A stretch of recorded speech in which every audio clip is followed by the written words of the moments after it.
Hello, everyone. I'm your narrator here to guide you today. I know many of you use these videos to relax and fall asleep, so before we get started, please give this video a like and subscribe to the channel. Also, let me know in the comments where you're from and what time you're watching this. Now, get comfortable, take a deep breath, and relax. I remember the exact moment when I felt it. I was sitting on my couch, still slightly damp from the rain I had walked through earlier that evening. The wind rattled the windows, and a hollow moan echoed faintly down the hallway behind me. Nothing unusual for an old house during a storm, I told myself. But as I sat there, I saw a man, or at least I thought I did. My eyes swept the room, a nervous habit I'd picked up lately, and settled on the old leather armchair in the corner. It looked the same as always. Faded mustard-colored upholstery, worn wrinkles, and scratches marking its surface. It was a piece of furniture I never used, never even touched. Something about it always seemed off, almost stale.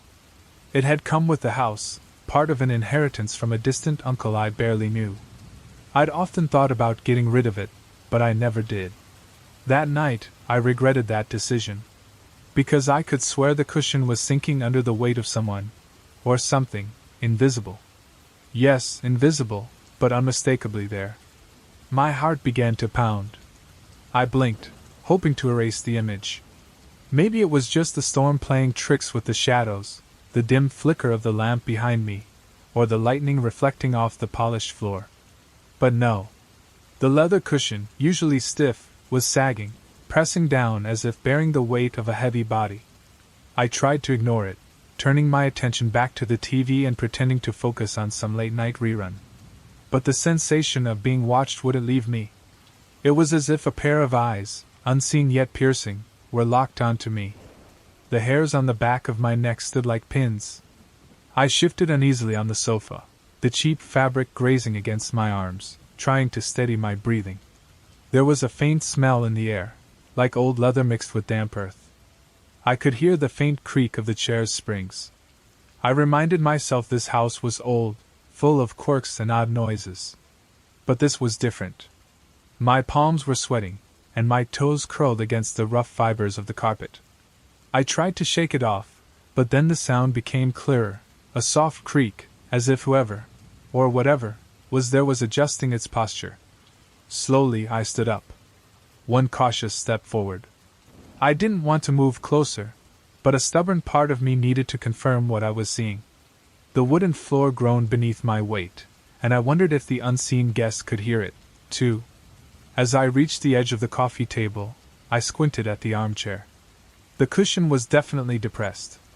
Then, almost imperceptibly, it lifted and sank again, as though someone were shifting their weight from side to side. I swallowed hard, my throat dry as sandpaper. There was no outline, no form, just the undeniable sag of the cushion. That was proof enough. I stumbled back to my sofa, my breathing shallow and erratic. My chest felt tight.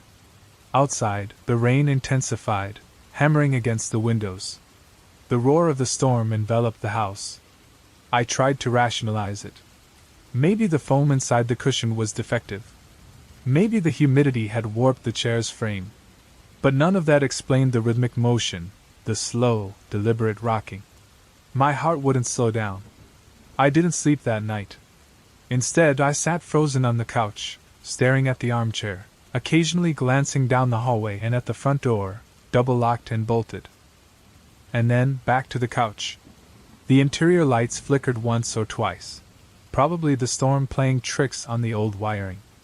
I pulled my phone out of my pocket, scrolling aimlessly. Typical during these storms here. The old family home was somewhat isolated, a rustic retreat. My uncle had called it in his will. I came here to escape a messy divorce and a mountain of debt, hoping to find peace. Instead, I found this. As the hours passed, I tried closing my eyes, wishing that when I opened them, the couch would appear normal. But every time I glanced at it, the invisible occupant remained. By dawn, the rain had subsided. The air smelled of wet leaves, and my eyes felt gritty and sore.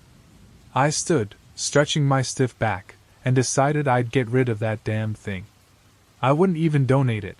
I'd throw it out into the mud to rot. I headed to the front door, my socks slipping slightly on the wooden floorboards. Grabbing the doorknob, I twisted. It didn't budge. That was odd, the lock wasn't even engaged.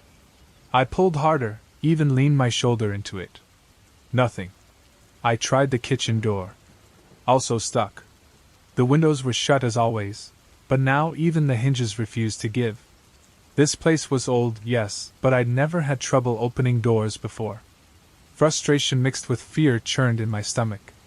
I returned to the living room, determined to shove that couch out of the way, maybe even tip it over.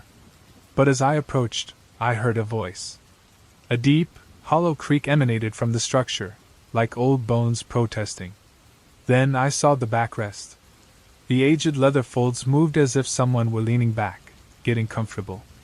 A sudden chill ran down my left shoulder, like icy fingers brushing my skin. I jumped back, spinning around quickly, but there was nothing. Only the stale air and my own ragged breathing. I didn't dare sit down again. Instead, I paced back and forth, my arms crossed tightly over my chest, my jaw clenched until it ached. Weak morning light filtered through the rain-streaked windows, giving the room a sickly yellowish hue. For the first time, I noticed a small discoloration on the floor near the couch's legs. I crouched and touched it. The wood felt colder there, and when I rubbed my fingers together, they left a faint oily residue. I wiped my hand on my jeans, a mix of disgust and fear twisting inside me. I needed more information. Maybe there was something in my uncle's old papers. He had left several boxes in the storage closet. I rummaged through them, sifting through old receipts, letters, and photos. Nothing directly explained the couch, but I did find a photograph of the living room dated decades ago. The same couch was there, placed in the exact same spot. A man sat on it, his features blurred by time and poor lighting. But I could make out a stern face, a rigid posture. On the back of the photo, in my uncle's clumsy handwriting, were the words, "Never move it." A shiver ran down my spine. From the hallway, I looked at the couch. I could see the top of the backrest, so still, yet somehow occupied. The house creaked, as if mocking me. Never move it. Those words circled in my mind. Did my uncle know about this? Is that why he left me this place? I clenched my fists, my heart pounding in my chest. The smell was stronger now, like old leather and something sour beneath it. By noon, I was exhausted. I tried resting on the sofa again, but every time I settled, I felt that cold presence behind me. At one point I could have sworn something brushed my hair softly, like a dead hand grazing my head. I jumped up, banging my knee against the coffee table, cursing out loud. The couch remained silent, its cushion forming a barrier around an invisible figure. Tears welled in my eyes from the pain and the overwhelming fear. In desperation, I tried covering the couch with a sheet. I found an old white cloth in the linen drawer and I approached slowly. The wooden floor beneath my bare feet felt as cold as ice. As I tossed the sheet over the armchair, it snagged on something, or nothing. It hung midair, as if brushing against the shoulder. A faint hiss escaped my throat as I tugged at it, forcing it downward. The sheet hung unevenly, but for a fleeting moment, I saw it, a faint outline beneath the white fabric. A shape. Human-like. Broad and hunched. My heart pounded so violently I could barely stay upright. And then, as I stared at the sheet where the head should have been, it tilted slightly, as though someone were inclining their face toward me. I stumbled backward, and the sheet slipped off on its own, falling silently to the floor.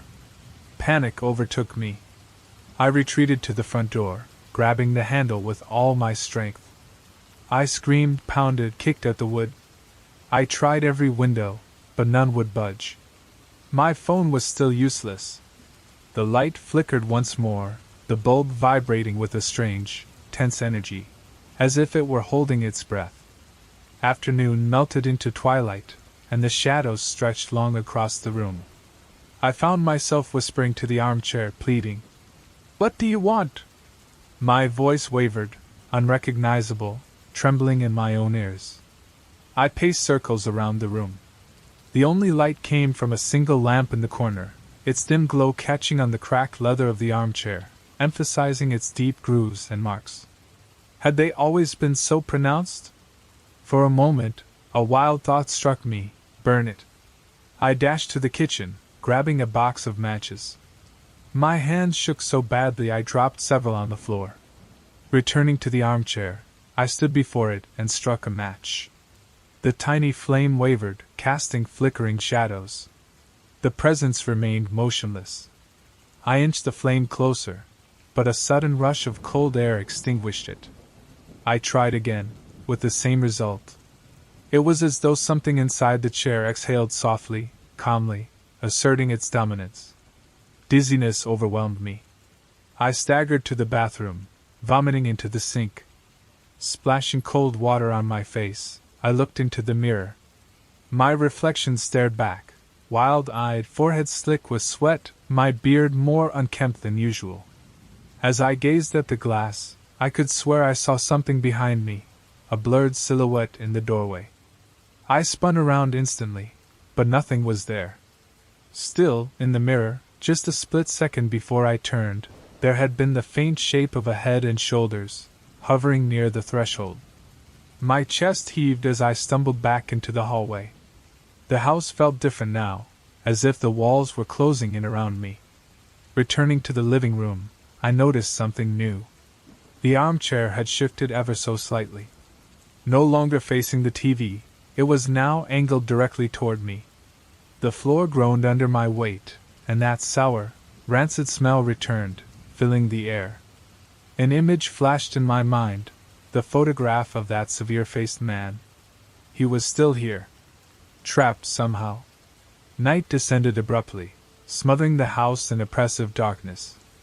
Outside, the rain returned, hammering relentlessly against the windows. I paced back and forth, massaging my temples. My legs trembled, and a sharp pain settled between my shoulder blades. Each time I glanced at the armchair, it seemed to shift ever so slightly. The leather rippled, almost as if it were breathing. I tried to push the coffee table, but it jammed against the floorboard. My frustration erupted. "Leave me alone!" I shouted, my voice cracking. The only response was a faint creak from the chair's springs. My knees buckled, and I collapsed onto the sofa. The moment I sat, I felt it, something gripping my shoulder. Firm. Unyielding. It was cold. I screamed and lunged forward, but there was nothing there. Still, the chill persisted, spreading slowly through my muscles and making them tremble. Time dragged on, sluggish and unrelenting. My eyelids grew heavy, but I couldn't rest. Every time I began to drift off, I heard a faint whisper, as if the leather was whispering secrets to me. At one point, I dared to look directly at the armchair. In the reflection of the glass cabinet behind it, I saw a silhouette, a vague head, broad shoulders, and hands gripping the armrests. I froze, my pulse thundering in my ears. The reflection grew sharper, still blurred but unmistakably there. When I looked back at the chair, there was nothing visible, just the indentation on the cushion. As the hours crawled by, my thoughts unraveled. I wanted out. I craved freedom. In desperation, I even tried breaking a window with a dining chair, but the glass wouldn't shatter. It was like hitting solid stone. When I turned back, I found the armchair moved again, now almost directly in front of me. I couldn't escape its gaze if it had one. It commanded the room, dominating it with a silent authority. I felt watched, judged, trapped. Finally, it dawned on me: I couldn't win. The house wouldn't let me go, and the chair wouldn't release me from its presence. I sank to the floor, breathing heavily, tears burning in my eyes. The storm outside raged, but inside, I was locked in a silent battle with something that needed no words. In the final hours of that torturous night, I slumped against the wall, my body trembling with silent sobs. I lifted my head and looked at the glass door of the cabinet again. The silhouette was clearer now, if only for a moment. a broad figure leaning forward as though examining me with a dark curiosity. I blinked, and it vanished, leaving only the empty room reflected back at me. But that reflection disturbed me deeply. The chair appeared empty in the glass, just as it should have been. In reality, though, the cushion remained sunken, as if bearing an invisible weight. It was as if the reflection mocked me, showing me what should be while I endured what truly was. The gray light of dawn seeped through the windows. My lips were cracked, my throat dry. I tried the front door one more time. This time, the handle turned. The door opened easily, without resistance. Outside, the world seemed normal. Wet grass, distant trees, a pale sky. I stumbled out, taking unsteady steps into the muddy yard. When I glanced back, I saw the armchair inside the house, framed by the open doorway. I could swear I caught a faint, almost imperceptible movement. My heart pounded as I turned away and slammed the door shut. I never went back to that house. Eventually, I left the property altogether. I got in my car and drove as far as I could. Days passed, but the fear lingered. Every noise startled me. I kept glancing over my shoulder, half expecting to see something there. In the reflective windows of shop fronts, I sometimes thought I caught a glimpse, just a flicker, of my reflection with something else lurking behind me. My skin never quite warmed again, as though ghostly fingers still brushed against me. Even now, writing this from a cramped, claustrophobic motel room, I see blurred shapes and shiny surfaces, hints of what might have followed me. The memory of that armchair, and its invisible occupant weighs heavily on me. When I close my eyes, I feel the cold pressure on my shoulder again and hear the creak of aged leather. I know I left that house, but I'm not sure I left it empty. Something remains, some persistent presence that refuses to let go. And I'm no longer certain it ever will. I fear that the next time I see my own reflection, it may be staring back at me from behind once more. I can't quite recall what first drew me there. Perhaps it was the faint scraping of something against the floorboards, or the whisper of stale air sliding through the cracks in the old, decaying wood. All I know is that despite every instinct screaming at me to stay away, here I am, standing, staring into the dark hallway in the basement of the antique shop. I work here, yes, but I've never truly felt at ease in this place. It's not my property. It belongs to my boss. And it's crammed with relics and curiosities that I've spent weeks cataloging. However, this hidden corridor, tucked away behind a pile of heavy mahogany chairs, has always had something unsettling about it. It's too narrow, too silent, and something about it makes my skin tighten, as though it stretched over a frame that doesn't belong to me. I stood still, straining my ears, and thought I heard a sigh, though I couldn't be sure. The beam of my flashlight brushed over worn Persian rugs, their patterns nearly erased by time and countless footsteps. The air in the place was thick with dust, tinged with a metallic scent, like copper. I ran my hand over my scalp, feeling the sweat bead on my forehead. I haven't told anyone about what I feel in this hallway. My boss would laugh it off, and the other employees, well, they're mostly just temporary workers here for a short while. Long enough to miss anything strange. The first time I came down here was by accident. I was rearranging a batch of old clocks when I moved a sideboard and discovered a narrow wooden door. It had no lock, just a simple bolt. Behind it, there were stairs leading down. I told myself it was just another part of the basement, perhaps an old storage area forgotten over time. But as soon as I crossed that threshold, I felt a subtle pressure in the air, as if the atmosphere was somehow different from the rest of the store.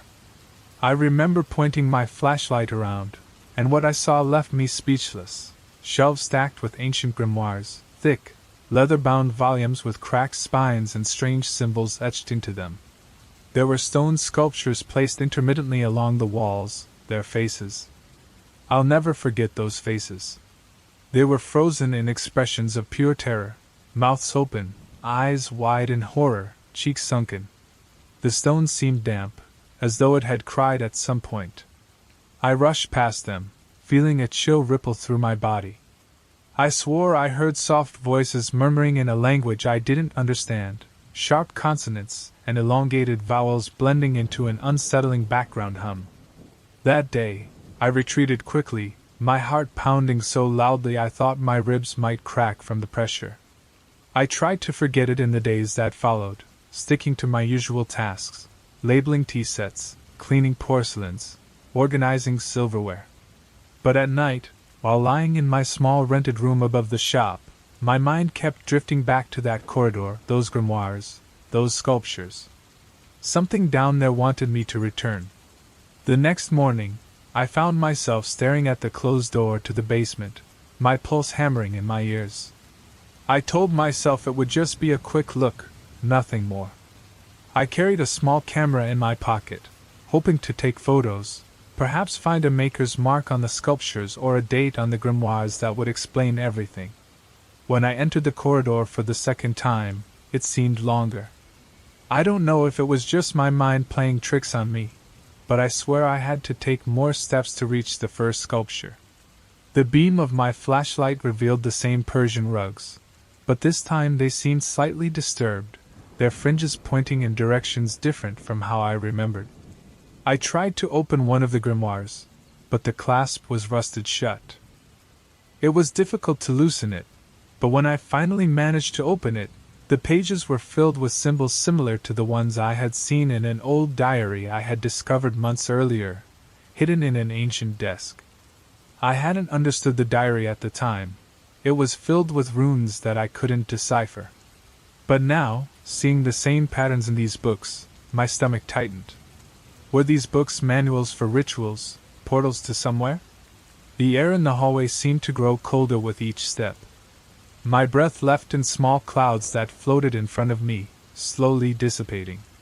The grimoires called to me silently from the shelves, as though they longed to be opened and explored.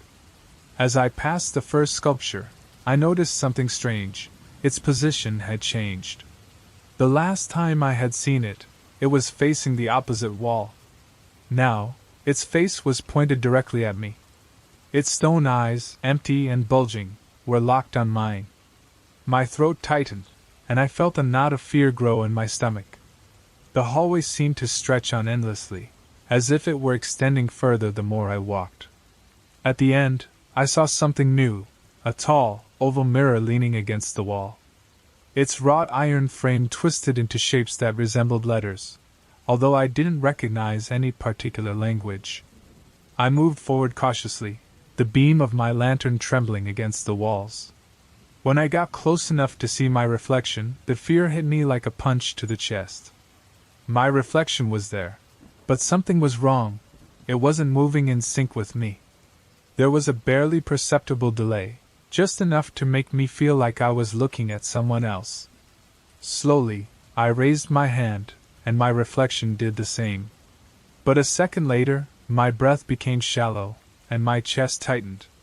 Behind me in the mirror, shadows began to form, blurred, slanted figures that seemed to whisper silently.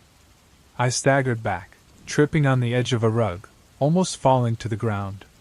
My lantern trembled in my hand as I looked around frantically. There was no one behind me, nothing but shelves and those sculptures. When I looked back at the mirror, the figures in the reflection seemed more defined. One of them was closer now, so close that it looked as if it was leaning over my shoulder. Its form was vague, but I could distinguish a face, empty eyes and a twisted grin. Panic surged through me. I wanted to run, but my legs wouldn't respond, as if the hallway itself was holding me in place. A gust of cold air brushed my neck, and in that instant, I felt a firm, cold hand press down on my shoulder. I let out a stifled scream, spinning around, but there was no one there. Yet the contact remained, a ghostly pressure that made me shudder. The sculptures were now all facing me. I couldn't remember in which direction they had been before, but now their stone eyes were fixed on me, their mouths contorted into what looked like sneers. I glanced back at the mirror. My reflection smiled at me, even though my own mouth remained shut. That was enough. I turned and ran, my footsteps echoing against the wooden floor and stone walls. I tripped over a pile of books, knocking them over, but I didn't stop until I reached the basement door. I slammed it shut and ran up the stairs to the main store. I locked the door behind me and sprinted to my small room on the second floor. That night I couldn't sleep. Every time I closed my eyes I saw my reflection, its unnatural delay and that smile. The hallway seemed to call to me, even from a distance, as though it wanted me to return. The next day, I tried to act as if nothing had happened. I organized dishes, labeled old cutlery, cleaned the wooden furniture, but I couldn't ignore the pull in my mind. That feeling that the hallway hadn't finished with me. That very afternoon, I found the diary I had tucked away months ago. I sat down with a magnifying glass and I studied the runes carefully. They kept repeating a symbol, over and over again, and I crossed by 2 diagonal lines.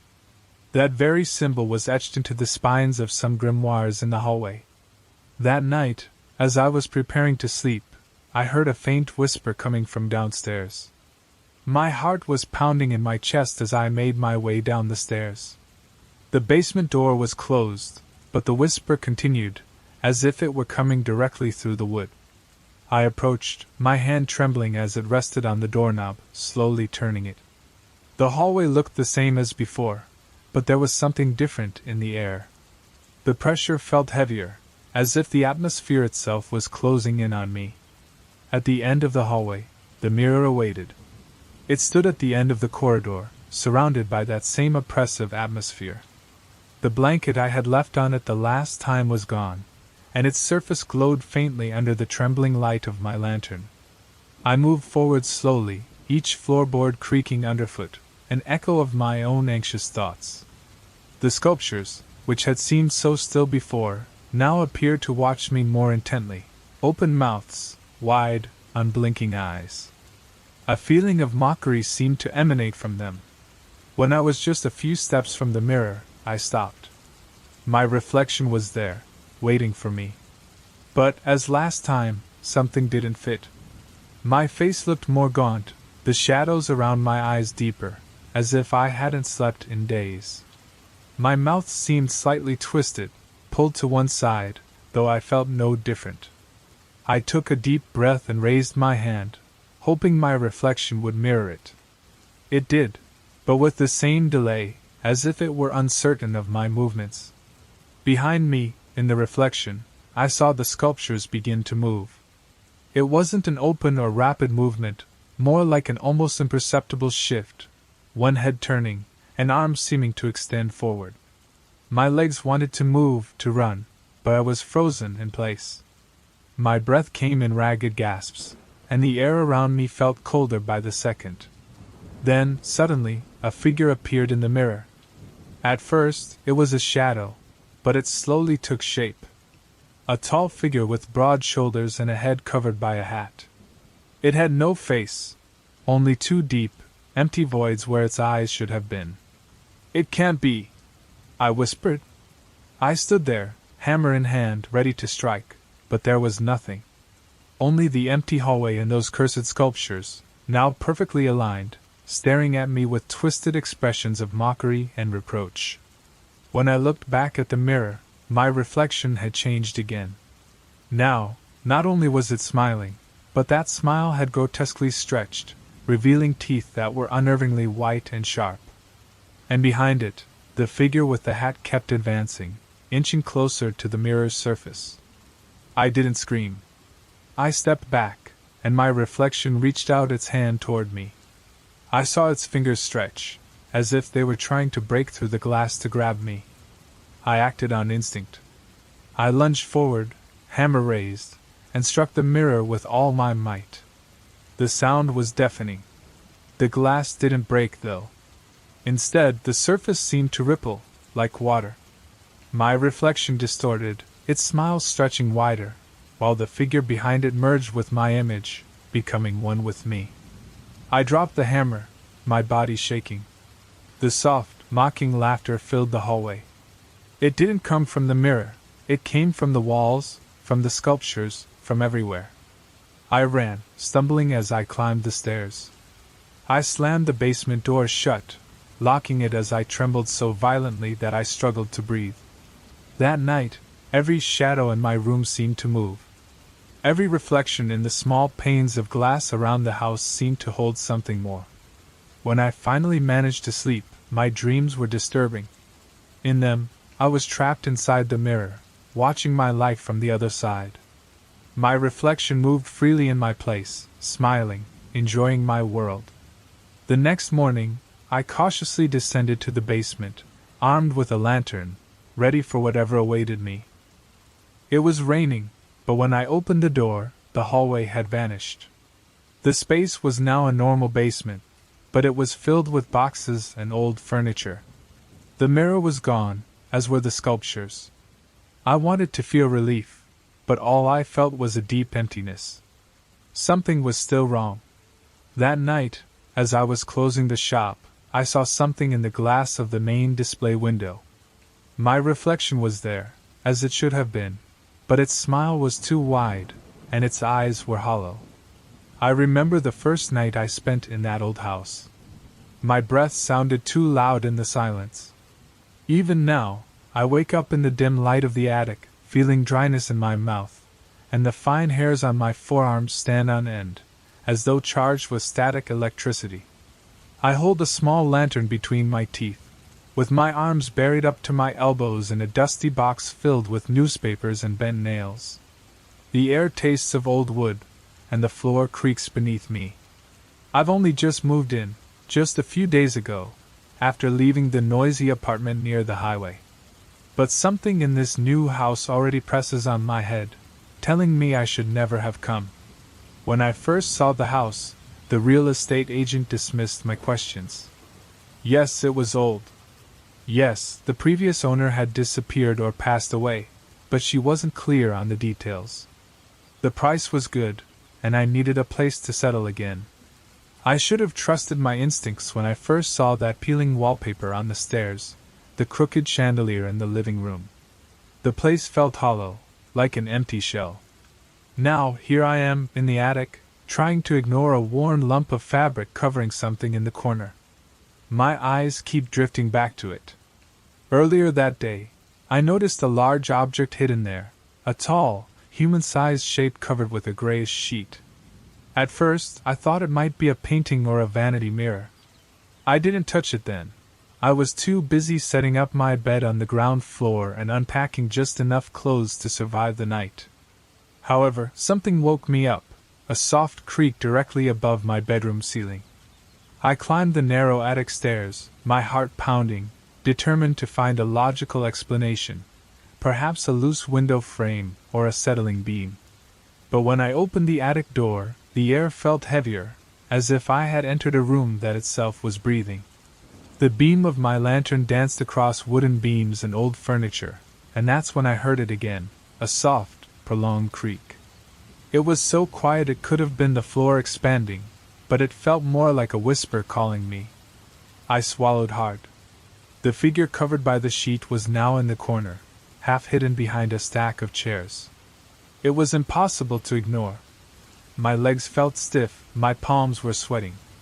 I stepped closer and grabbed the edge of the dusty cloth, lifting it and sending a cloud of gray particles into the air that crashed into my face. I coughed, rubbing my eyes. Under the cloth, a large mirror rested against the wall. The wooden frame was carved with strange swirls, some worn by time, and the glass was uneven, slightly warped, with a small crack running diagonally across one corner.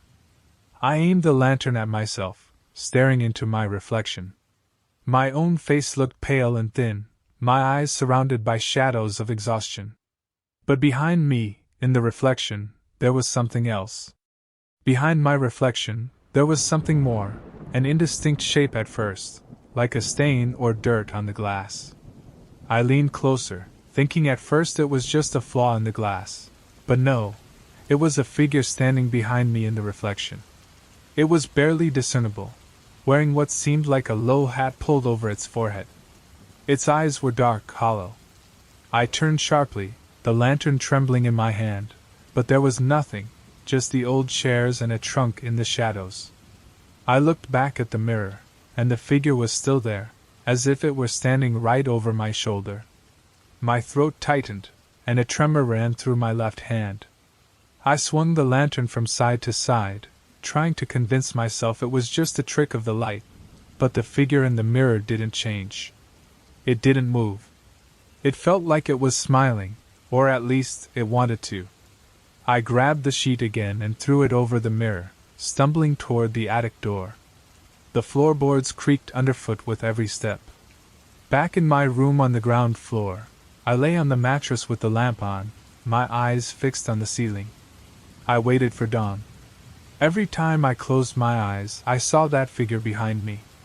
The next day, with the sunlight streaming weakly through the windows, I tried to rationalize it.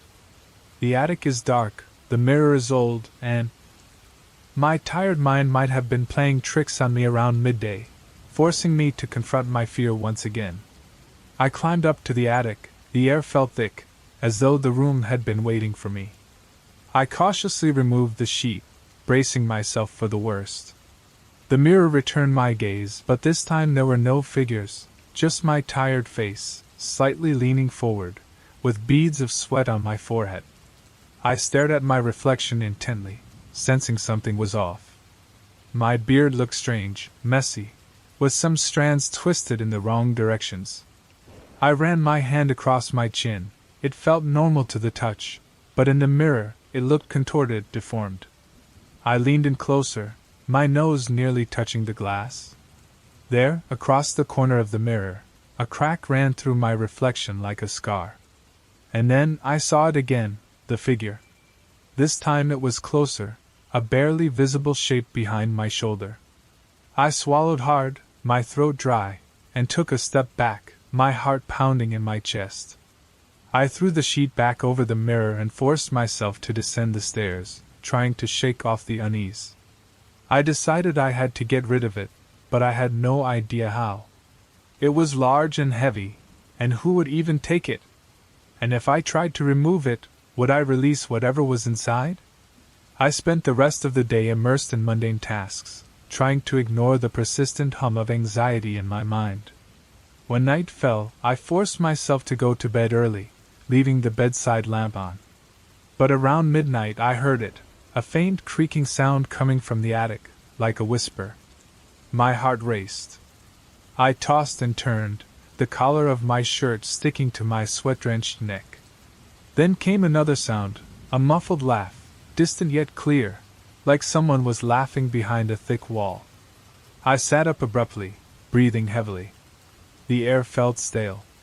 I knew I had to check it out, even though every fiber of my being screamed not to.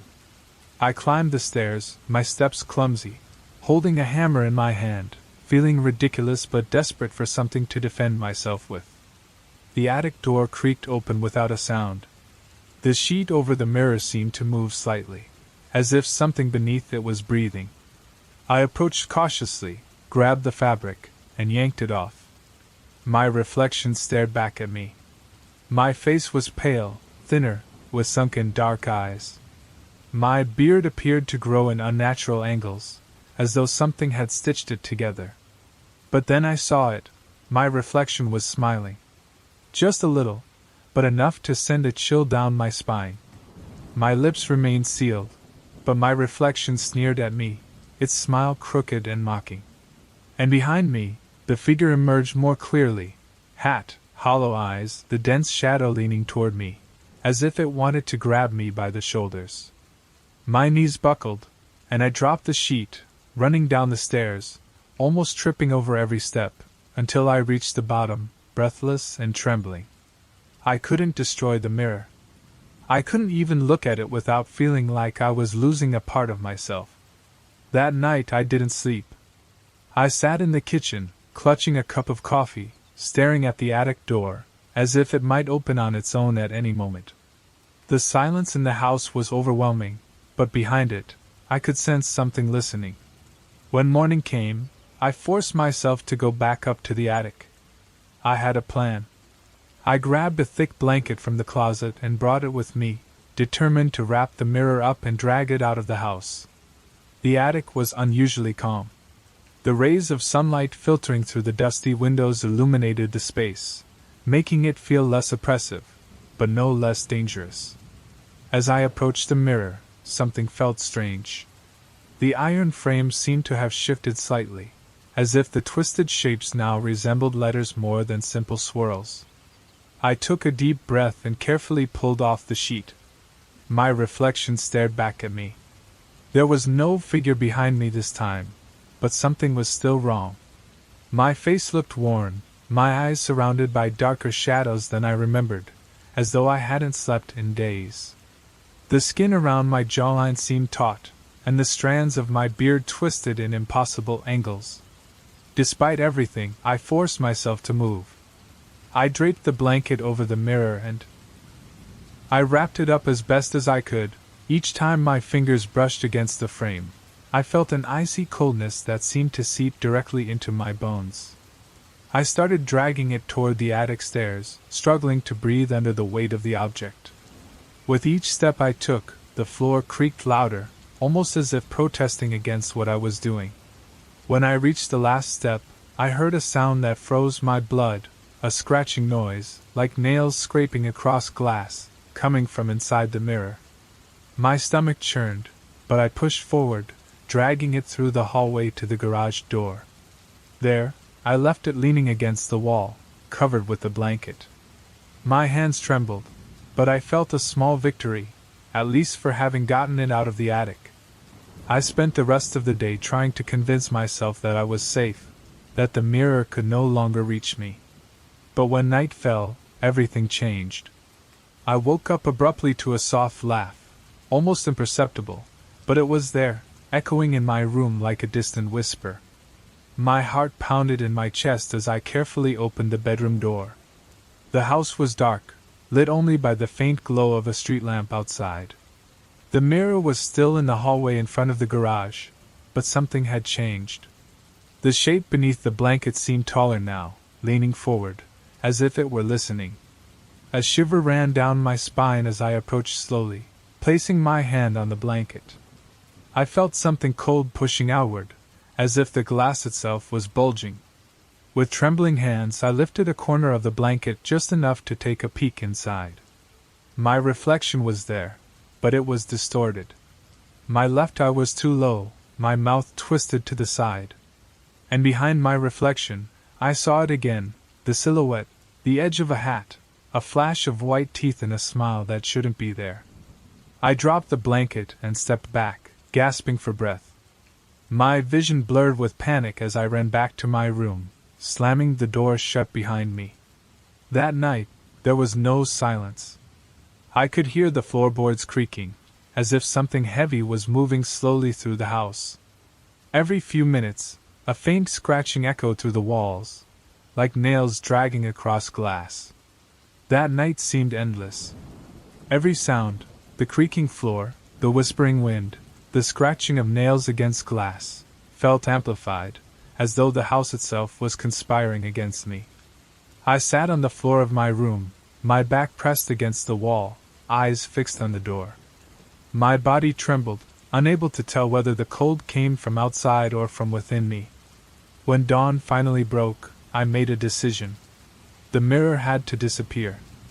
I couldn't stay in this house knowing that something was trapped inside that glass, something that was playing with me. I gathered all my strength and made my way down the hallway. The blanket was still covering the mirror, but it seemed to have shifted positions. Now it was tilted to one side, as though it had moved during the night. My heart raced, and I felt the urge to run, but I forced myself to get closer.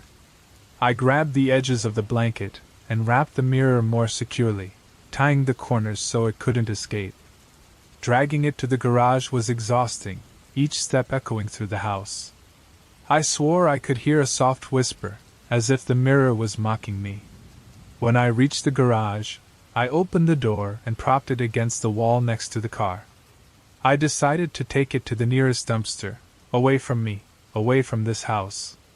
I started the car, making sure the mirror was securely strapped in the back seat, but as I drove, I couldn't shake the feeling of being watched.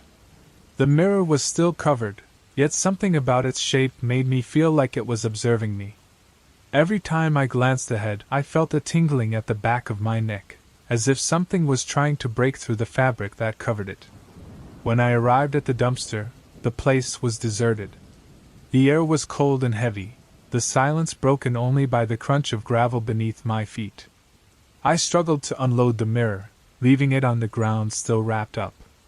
As I walked away, I heard a sound, a soft screech, like something scratching the glass from within.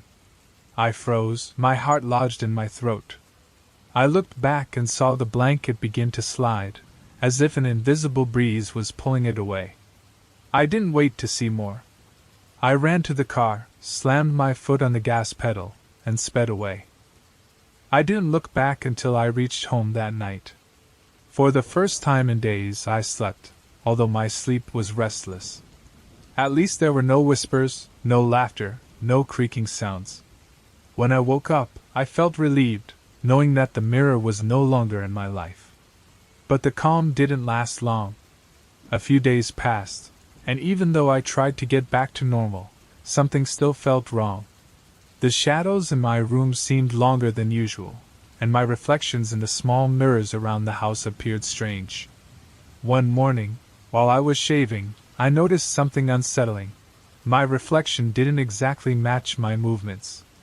It was subtle, barely a second's delay, but enough to send a chill down my spine. The air around me grew heavy, just like in the attic.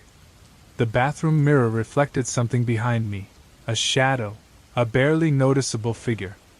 I spun around quickly, but there was nothing there. Yet, when I looked back at the mirror, my reflection was smiling at me, even though my mouth was closed. My heart stopped. I slowly backed away from the bathroom, leaving the light on and the door ajar.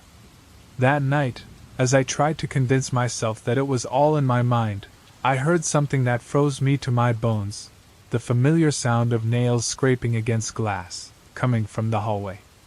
I opened my bedroom door cautiously, and there, at the end of the corridor, stood the mirror.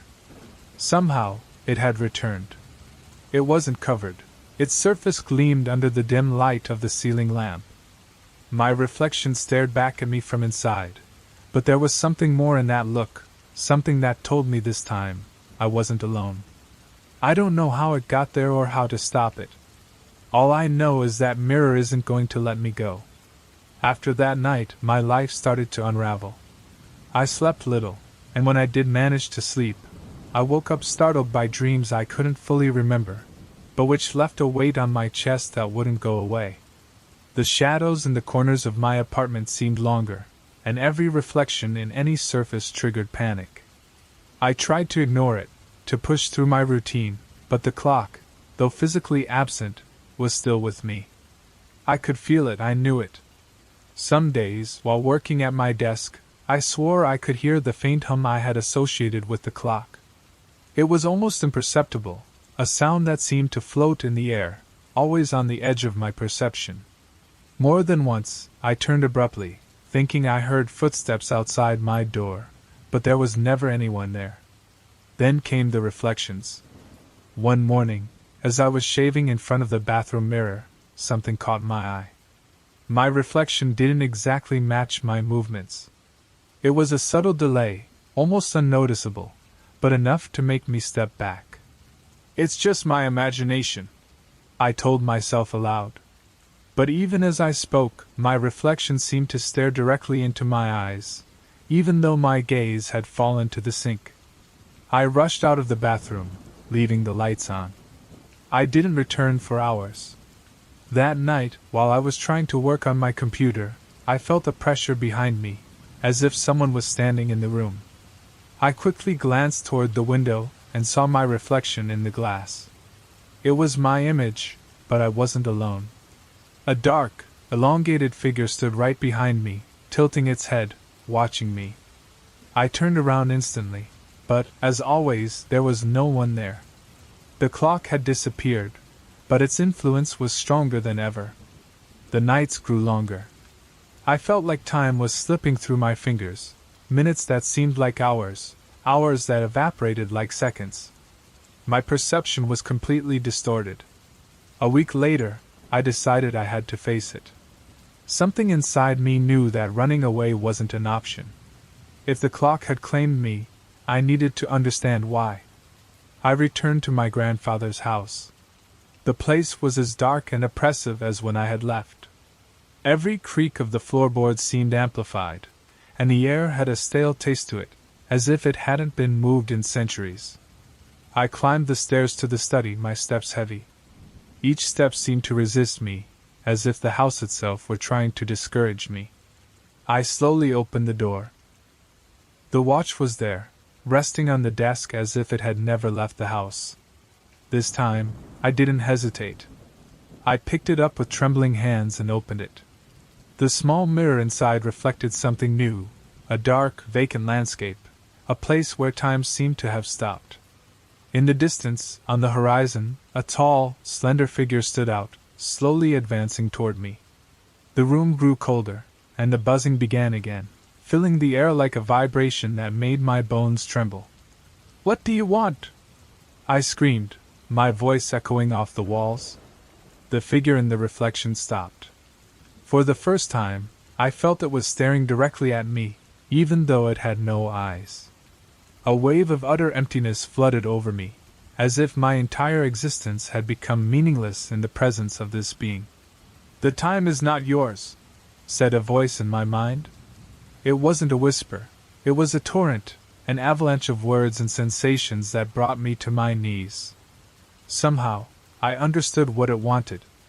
It wasn't just a watch, it was a portal, a link between my world and its world. And by holding it, by touching it, I had invited it to cross over. "Give me back what you took from me," I murmured, though I didn't fully understand the meaning of those words. The figure in the reflection moved closer, and I felt its presence filling the room. My body trembled uncontrollably, and the watch vibrated so intensely I could barely hold it. In a desperate act, I hurled it to the ground with all my might.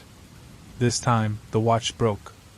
The buzzing ceased instantly, and the figure in the reflection disappeared. The room was filled with a silence so profound that my ears buzzed. But as I gazed at the fragments of the watch on the floor, I knew it wasn't over. A part of me still felt its presence, as if it had left something of itself inside me.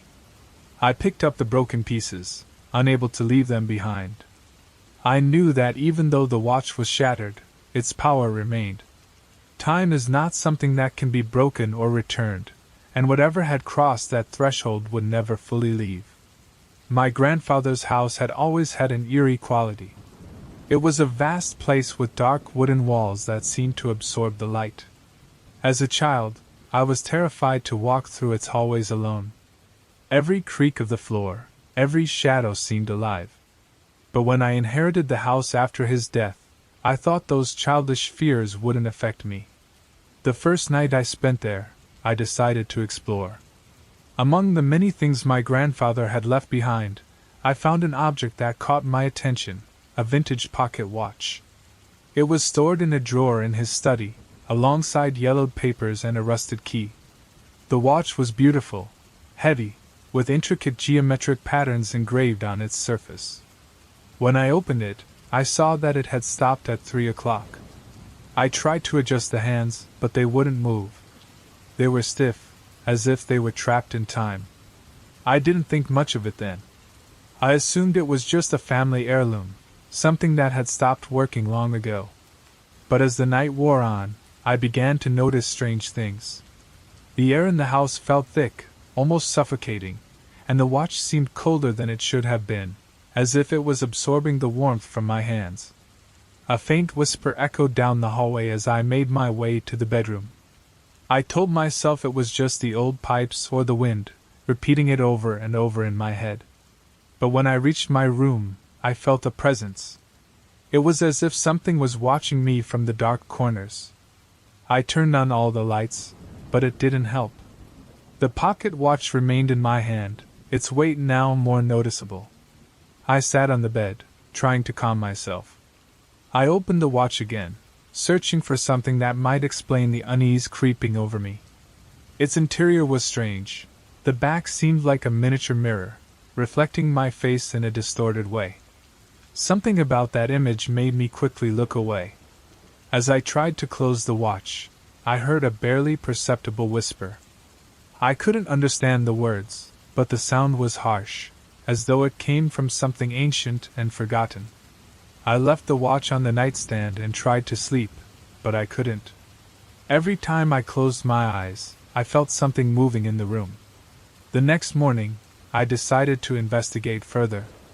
I rummaged through my grandfather's desk and found a small leather notebook with his unmistakable handwriting. He had written about the watch. Time doesn't flow the same since I've had it. The nights are longer, the days slip away.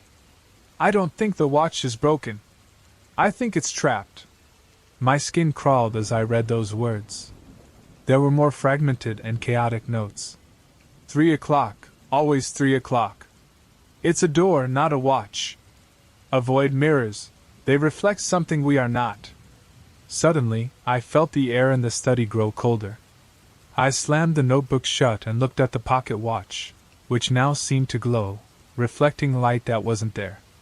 That night, the whispers returned. They were clearer now, almost forming words. It seemed as though they were coming from the watch. When I opened it again, my reflection in the surface was no longer mine. I saw something behind me, a tall figure. A thin figure in the reflection, a haunting tale. With hollow eyes and a heart that stopped for a moment, I froze as I gazed upon the figure in the reflection of the clock. My mind raced, desperately trying to convince me it was just a trick, a fleeting moment where my thoughts were playing a cruel joke on me. But as I lifted my gaze and scanned the room, I found nothing. Still, the clock remained in my hand, its cold metallic surface reflecting the impossible figure. My fingers trembled as I slammed the clock shut and placed it on the desk. I took a few steps back, my chest rising and falling rapidly as I struggled to steady my breath. It's just an object, I told myself, even though I knew deep down that wasn't true. Something in the air of the house had shifted, leaving an unsettling presence behind. I decided to leave the clock there and exit the study. Closing the door behind me, I felt as though something was following me. The hallway was dim, despite the lights being on, and the silence was suffocating. Every step I took echoed louder than it should have, as if the house itself was amplifying my movements.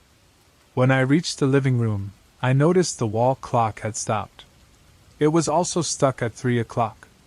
A chill ran down my spine, and I instinctively rubbed my arms, trying to shake off the unease. I reached for my phone to check the time, but even that seemed frozen, displaying exactly 3 a.m., even though I was certain hours had passed since I left the study. Then, the whispering began again. At first, it was a faint murmur, a low sound that seemed to emanate from deep within the walls.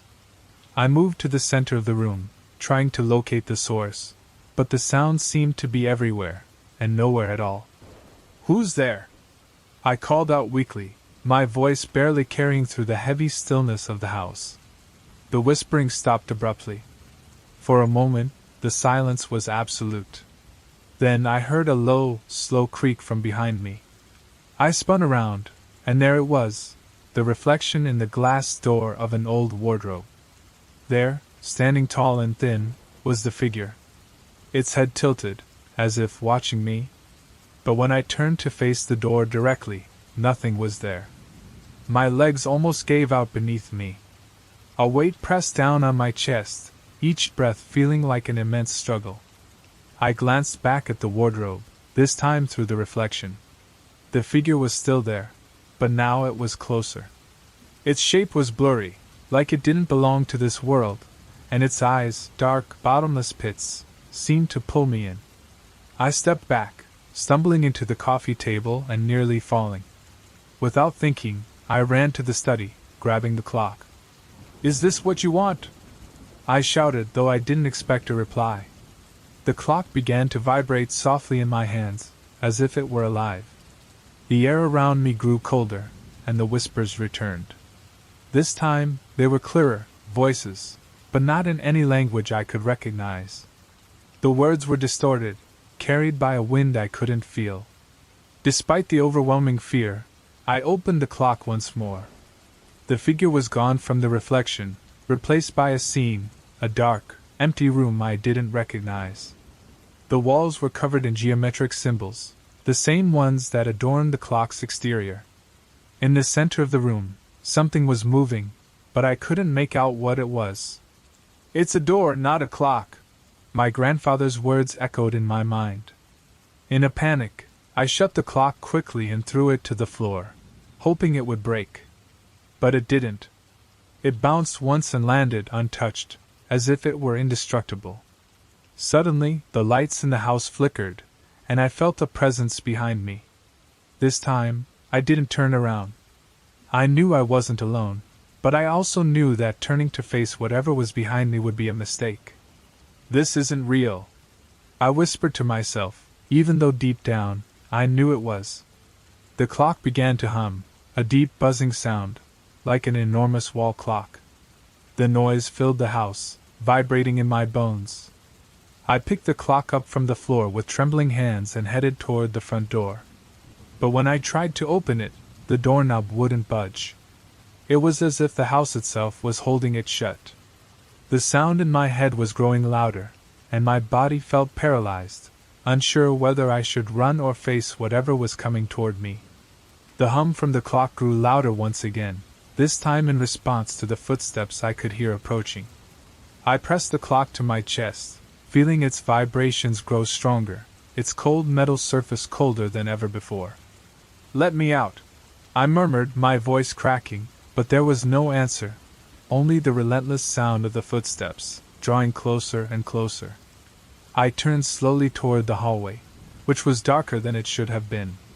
The shadows seemed to stretch, reaching for me like long, thin fingers. I took a deep breath, bracing myself for whatever would come next.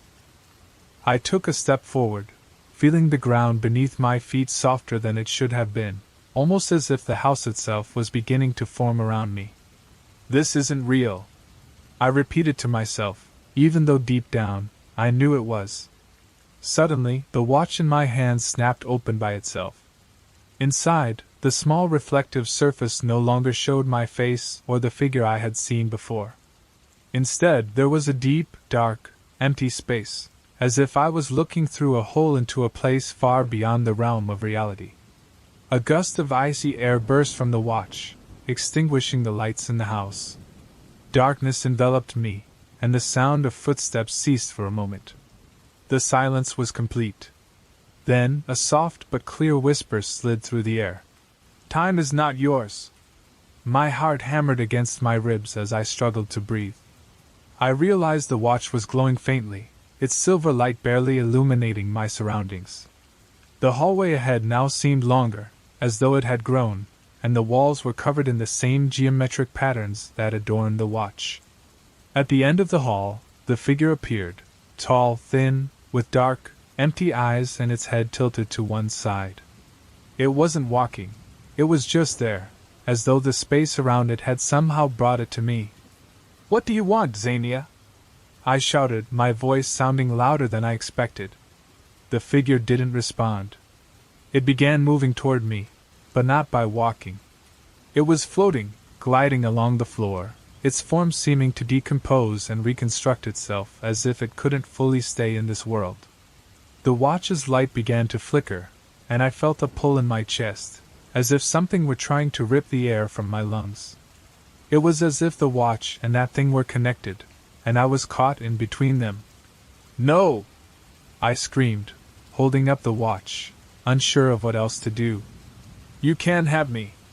The figure stopped just a few steps away, taller than I'd imagined, its head nearly touching the ceiling. Then, it spoke, not with words, but through a torrent of images and sensations flooding my mind, the watch in my grandfather's hands, endless nights in this house, the weight of time accumulating like an overflowing river. In that moment, I understood something. The watch didn't measure time, it stole it. My grandfather hadn't possessed it, it had possessed him.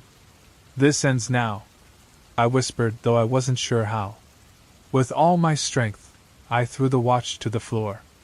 The impact was deafening, like a train crashing, its echo reverberating throughout the entire house. The figure recoiled, its form fragmenting, and a piercing shriek filled the air. The watch didn't break, but it stopped vibrating. The figure began to fade slowly, as if being dragged somewhere far beyond the hallway. The light returned little by little, and the buzzing ceased. I stood there, gasping for air, a hollow emptiness in my chest. The watch lay on the floor, untouched but no longer glowing, as if all its energy had been drained. I picked it up, my hand trembling. No longer did it feel cold and metallic, nor heavy with unbearable weight. It was just a watch now, or at least that's what it seemed to be. That same night, I packed my things and left the house. I didn't look back, not even when I reached the car. As I drove down the empty road, I checked the watch one last time. It had stopped at 3 a.m. Even now, far from the house, I feel like something's wrong. Sometimes, when I'm alone in the dark, I hear those whispers, and when I look at my reflection in the mirror, I feel like I'm not alone. The watch is stored in a drawer, but I can't bring myself to get rid of it, because deep down, I know this isn't over. The watch was kept in a drawer, or that's what I tried to tell myself. I hadn't touched it since I left my grandfather's house, but its presence still lingered, palpable like an invisible weight in the air. I moved into a small apartment downtown, far from the dark hallways and the creaking of the old floorboards. I tried to find some sense of normalcy, but every time the room fell silent, I swore I could hear that faint buzzing, like a residual echo of the watch. One night, while working at my desk, a sharp pain pierced my chest. It wasn't physical pain, but a pressure, like something invisible was gripping me from the inside. I looked around, ensuring I was alone. My desk lamp flickered and the air in the room seemed to cool, and I stood up, heading to the kitchen to grab a glass of water. When I returned, I found the drawer where I had stored the clock was open. My hands started to tremble. I knew I had locked it with a key. But the clock was there, faintly shimmering in the dim light. It seemed brighter, almost inviting me to take it. But I couldn't bring myself to. I slammed the drawer shut and stepped back, my breath quick, my mind racing with questions I didn't want to answer. In the following weeks, things escalated. The lights flickered constantly, my wall clock stopped working, frozen at 3 o'clock. The buzzing became more frequent, and during moments of eerie silence, I swore I could hear soft footsteps outside my apartment door. One night, I woke up suddenly, having had a nightmare, though I couldn't remember it clearly. When I looked at the door to my bedroom, I saw it slightly ajar. I knew I had closed it before I went to bed. "Who's there?" My voice barely came out as a whisper. There was no answer, but a glimmer in the shadows caught my attention. There, on the floor, was the clock. I hadn't taken it out of the drawer. I hadn't touched it, yet there it was, glowing faintly, as if it were a trap waiting to be triggered. "Leave me alone," I whispered, my throat dry and constricted with fear. The buzzing began again, louder this time, as if the air itself was vibrating within the clock. The lid opened on its own, and the tiny mirror inside reflected something that wasn't in the room. I saw a tall, thin figure with those empty eyes I already knew all too well. It was still, but its presence filled the space, crushing everything around it. My reflection was there too, but something was wrong. My face looked older, more worn, as if time itself were devouring me. Suddenly, the clock stopped glowing, and the room was plunged into total darkness. An intense cold took over the space, and a whisper broke the silence. "Time does not belong to you." My chest tightened. The air grew thick, and my mind filled with images I couldn't comprehend, stopped clocks, impossible reflections, faces that never quite made sense. Somehow, I managed to move. I grabbed the clock from the floor and ran to the window. My intention was clear: throw it out, get rid of it once and for all. But when I opened the window, my hands froze. The street below was empty, but it wasn't right. There were no lights, no sounds, no movement. Everything felt suspended, as if the world itself had stopped in time. The clock vibrated in my hands, and an invisible force seemed to pull me toward its surface. I looked down and saw my reflection again. But this time, it wasn't me. It was the figure. Its face was there, smiling with an expression that froze my blood. "You can't escape," the voice whispered, now clearer, as if coming from inside my head. I screamed and threw the clock with all my might. It fell from the window and disappeared into the darkness, but the buzzing didn't stop. The cold didn't vanish.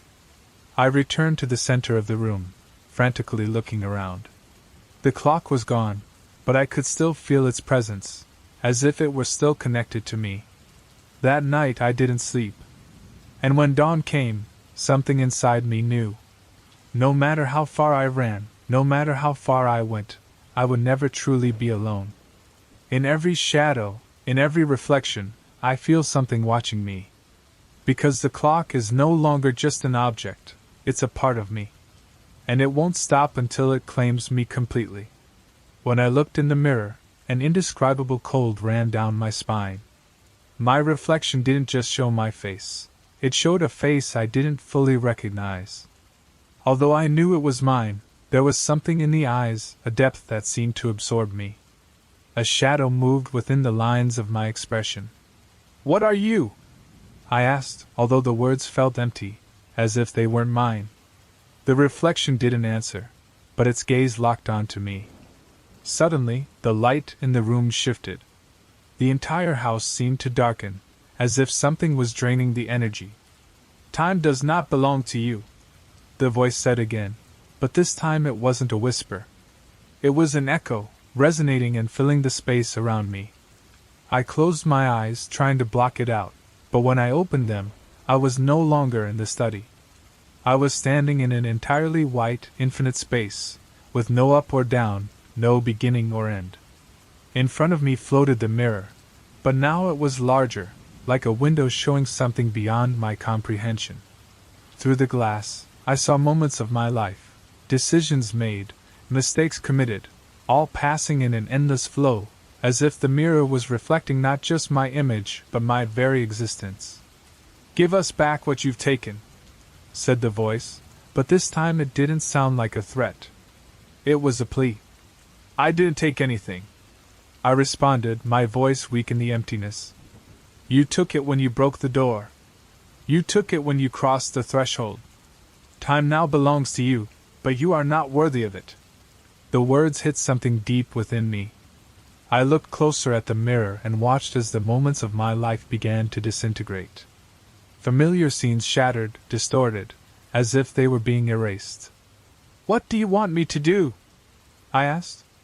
The mirror transformed, showing me two paths. One was my life before I found the clock, monotonous, filled with mistakes and regrets.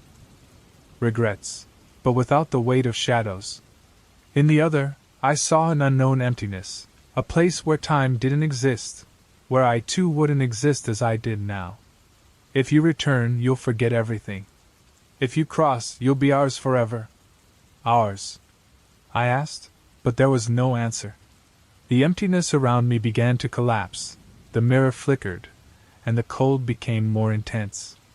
I had to decide. I closed my eyes, thinking about everything I had lost, everything I could still recover. I chose. I opened my eyes and reached my hand towards the mirror. I woke up on the floor of my studio, gasping for breath, the light of dawn filtering through the windows. I felt different, but I couldn't say how. I looked around and saw the mirror was no longer there. For the first time in weeks, everything seemed normal. The clocks were ticking, the shadows stood still, and the buzzing had disappeared. But something inside me knew the cycle wasn't over, it had only changed. When I stepped outside, the world seemed the same, but my eyes. In every reflection I found, they showed something more, something I knew would never completely set me free. The nights after that awakening were unsettling. Though everything seemed to have returned to normal, the change in my eyes tormented me. Every time I saw myself in a mirror, or any reflection, I couldn't ignore the unnatural depth in my gaze. It was as if something else was there, something I couldn't fully comprehend. Daily life became a monumental effort. People around me began to notice the change. Comments like, "You look tired," or "You're different," became commonplace. I tried to smile, reassure them that everything was fine, but deep down, I knew it wasn't true. The breaking point came one night, exactly at 3 a.m. Like every night, I woke up, but this time, I wasn't alone. In the corner of my room, where the shadows gathered, I saw something move. It wasn't a quick movement, but slow and deliberate, as if something was testing the boundaries of its form. "Who's there?" My voice barely escaped, a whisper. The buzzing began again, the same one I had associated with the clock. But this time, it didn't come from an object, it came from inside my head. The figure emerged from the shadows, tall, thin, its face blurry and its head slightly tilted. I recognized it instantly. It was the same presence I had seen countless times in the reflections, but now, it was in my world. I stood frozen, paralyzed by fear. The figure didn't move, but the buzzing grew louder, vibrating through my body.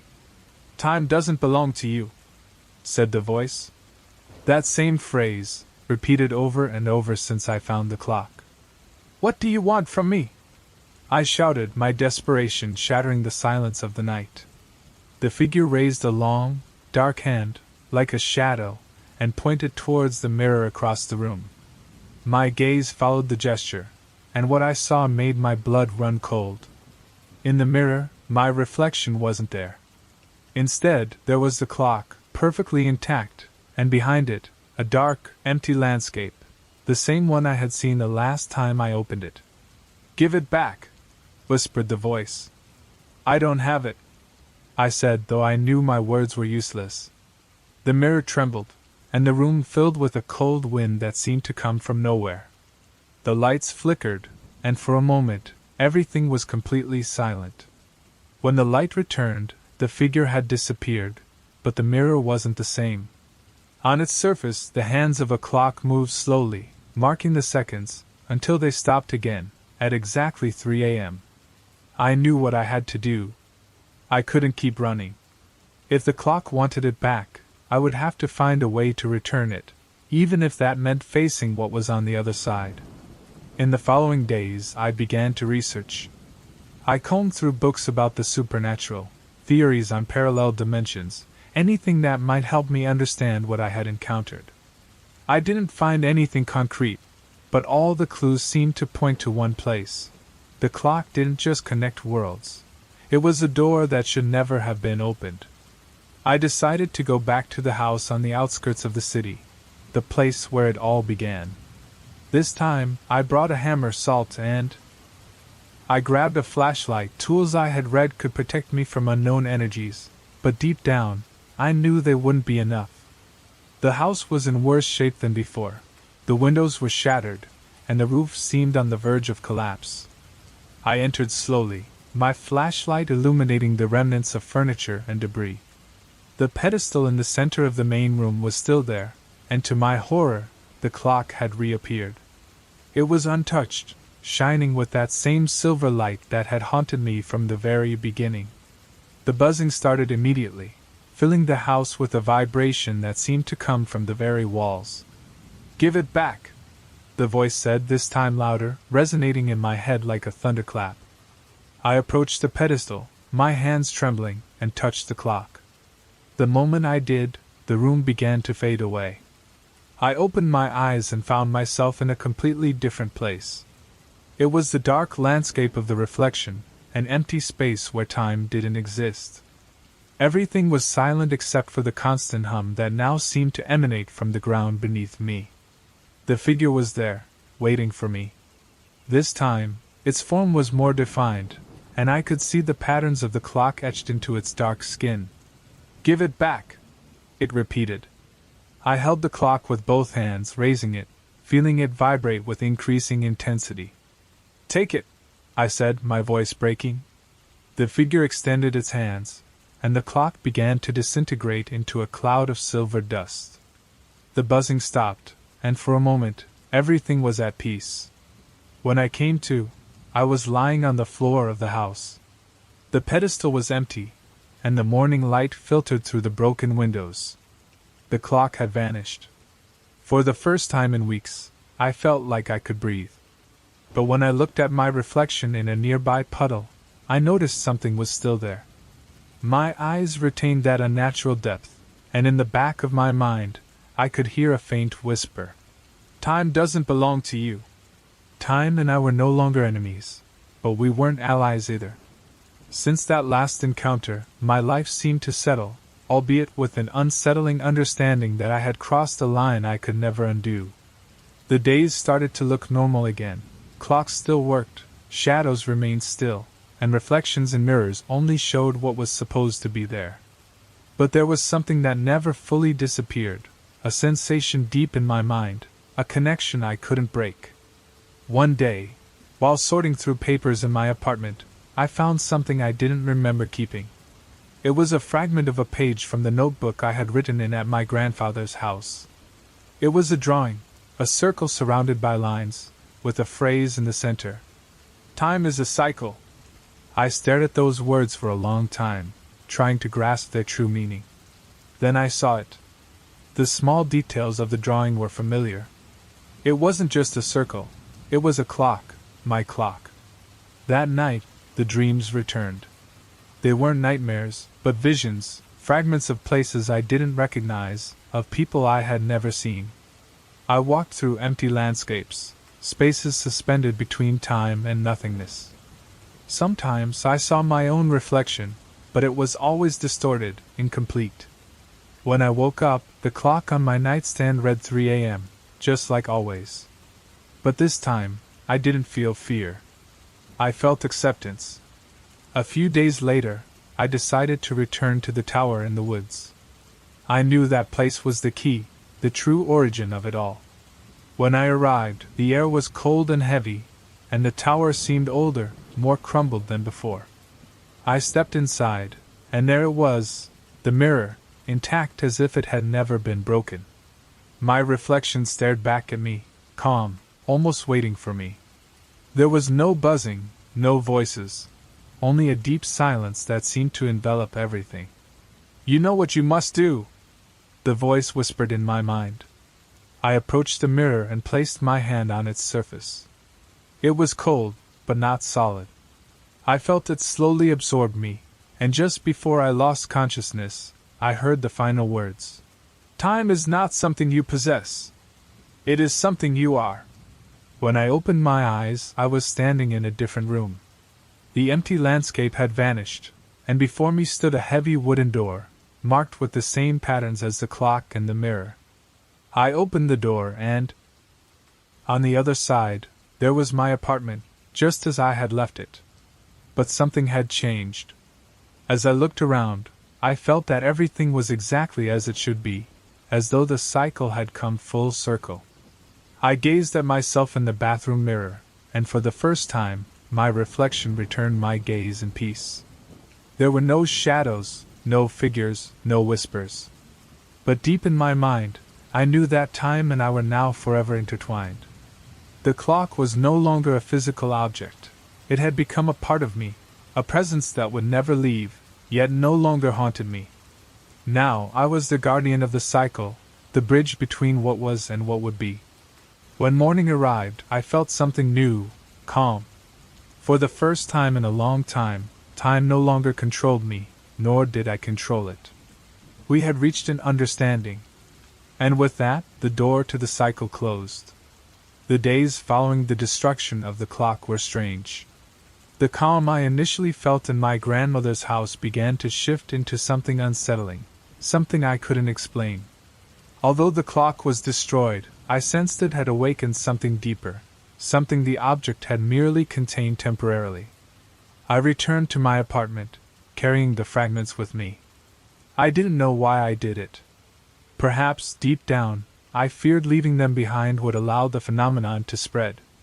Or maybe I just wanted to make sure it wouldn't harm anyone else again. At first, the clock's fragments seemed harmless, just cold pieces of metal and broken glass. I stored them in a box and hid it in the darkest corner of my closet. But over time, I noticed something had changed within me. The first sign came one night when I was sitting in front of the TV, unaware. Suddenly, the time seemed to jump. 1 second I was watching the news, and the next, the screen showed the credits of a completely different program. I glanced at my wristwatch. It was 3 a.m. A chill ran through me. I tried to ignore it, but the strange episodes began to happen more frequently.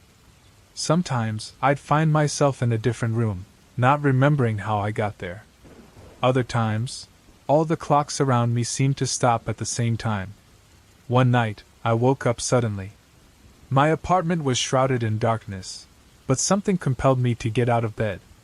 I walked towards the closet, drawn by an invisible force. There, I found the box with the fragments. But it wasn't closed as I had left it. The glass from the clock, now shattered, emitted a faint glow. The geometric patterns on the metal fragments seemed to stretch, as though they were growing. Then, a voice resonated in my mind. "You broke the door, but you didn't close the passage." My heart raced. The air in the room grew cold, and I felt something invisible surround me. I quickly closed the box, but I knew it wouldn't hold for long. I had to find answers. I went through my grandfather's papers again, searching for anything that might explain what was happening. That's when I found a letter, one I hadn't seen before. It was written in a hurried, almost desperate hand. "The clock is not the problem, it is the link. Even if you destroy it, its echo remains. If you cannot return it, it will be yours forever." The letter didn't provide many details but mentioned a place, a house on the outskirts of town where my grandfather had acquired the clock. Without a second thought, I packed up and drove there. The house was in ruins, overgrown with weeds, clearly abandoned for decades. As I entered, the air felt heavy, and dust swirled with every step I took. In the center of what had once been the living room, I found an empty pedestal. The marks on the surface exactly matched the shape of the clock. I placed the fragments on the pedestal, and almost immediately, the air began to vibrate. A familiar hum filled the space, and the clock's pieces began to reconnect. I tried to step back, but my feet wouldn't move. It was as if the place itself held me in place. Before my eyes, the clock reconstructed itself entirely. Its hands moved for the first time since I had found it, advancing until they stopped again at 3 o'clock. And then, the figure I had seen so many times in the reflections appeared, this time, right in front of me. Its body seemed made of shadows, its face indistinct, but its eyes, empty and deep, stared straight at me. "The time does not belong to you," the voice said, now loud and clear. I realized then that I wasn't just fighting against the clock or the figure. It was something much larger, something beyond my understanding. With the little strength I had left, I whispered, "Apartment." Everything seemed normal when I returned. The clock was no longer with me, nor the fragments. The lights were steady, and the mirrors didn't reflect anything strange. But when I looked at my own reflection, something stopped me. My eyes were different. There was something in them, depths that hadn't been there before. An echo of what I had seen in the figure. Every night, exactly at 3 o'clock, I wake up. There's no sound, no light, but I know something is still there, watching me. Even though the clock is no longer ticking, its presence still lives within me. Weeks after that last encounter at the house, my life seemed to stabilize. But deep down, I knew that calm was just on the surface. Something inside of me had changed, and even though the signs were subtle, I couldn't ignore them. The clocks around me no longer malfunctioned. The shadows no longer moved the way they used to. But every time I looked at my reflection, I felt like there was someone else behind my eyes, as if a part of what I had faced in the mirror had become trapped inside of me. I began to notice small things, almost imperceptible at first, conversations repeating, as if I had already lived them, objects that I didn't remember moving appearing in different places. The days started to stretch in strange ways, and I often found myself compulsively checking the time, waiting for something I couldn't quite explain. Then came the first visit. It was night, and I was going through some documents at the dining table when I heard the doorbell. I looked at the clock. It was 3 a.m. It couldn't be a coincidence. I froze for a moment, hoping the sound wouldn't repeat, but the bell rang again, persistent, as if the person on the other side knew I was awake. My stomach twisted with anxiety as I slowly approached the door, peering through the peephole. At first I saw nothing.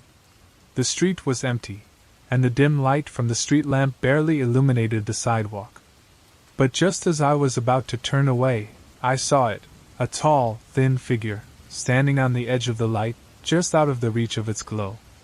Though I couldn't make out its face, I knew exactly who it was. "What do you want from me?" I whispered, securing all the locks on the door. The figure didn't touch, didn't push, didn't speak. But when I returned to the dining room, it was there, reflected in the window. The hum returned that night, filling the apartment with a low, constant vibration that seemed to emanate from the very walls. I couldn't sleep. When the sun finally rose, the figure had disappeared, but its presence lingered, like an echo. I felt as though something had changed, as if the line between my world and theirs had weakened. Again, I began to experience strange time shifts. One moment, I'd be in my apartment, and the next, I would find myself on an unfamiliar street, walking for hours without knowing how I got there. The nights blurred together, and my sense of the days crumbled. One afternoon, while flipping through a notebook I had written in my grandfather's house, I noticed something strange. The drawings and symbols that had once seemed chaotic now formed a pattern. They were instructions, a map. In the center of the largest drawing was a circle surrounded by lines and triangles. There was a word, return. The map led me to a place I didn't recognize, a forest at the edge of the city, completely isolated from time. After hours of searching, I came across a structure that looked older than anything I had ever seen before, a stone tower, covered in moss and nearly crumbled. Inside, the air was thick, charged with an energy that felt strangely familiar. In the center of the main room, on a stone altar, was the mirror. I didn't understand how it had gotten there, but I knew it had been waiting for me. When I approached, the hum began again, louder than ever. The mirror glowed with a cold light, and my reflection appeared on its surface. But this time, it wasn't just my face. It was the figure, fully merged with me. "What are you?" I asked, my voice trembling. "We are what has always been and what you will always be," it answered.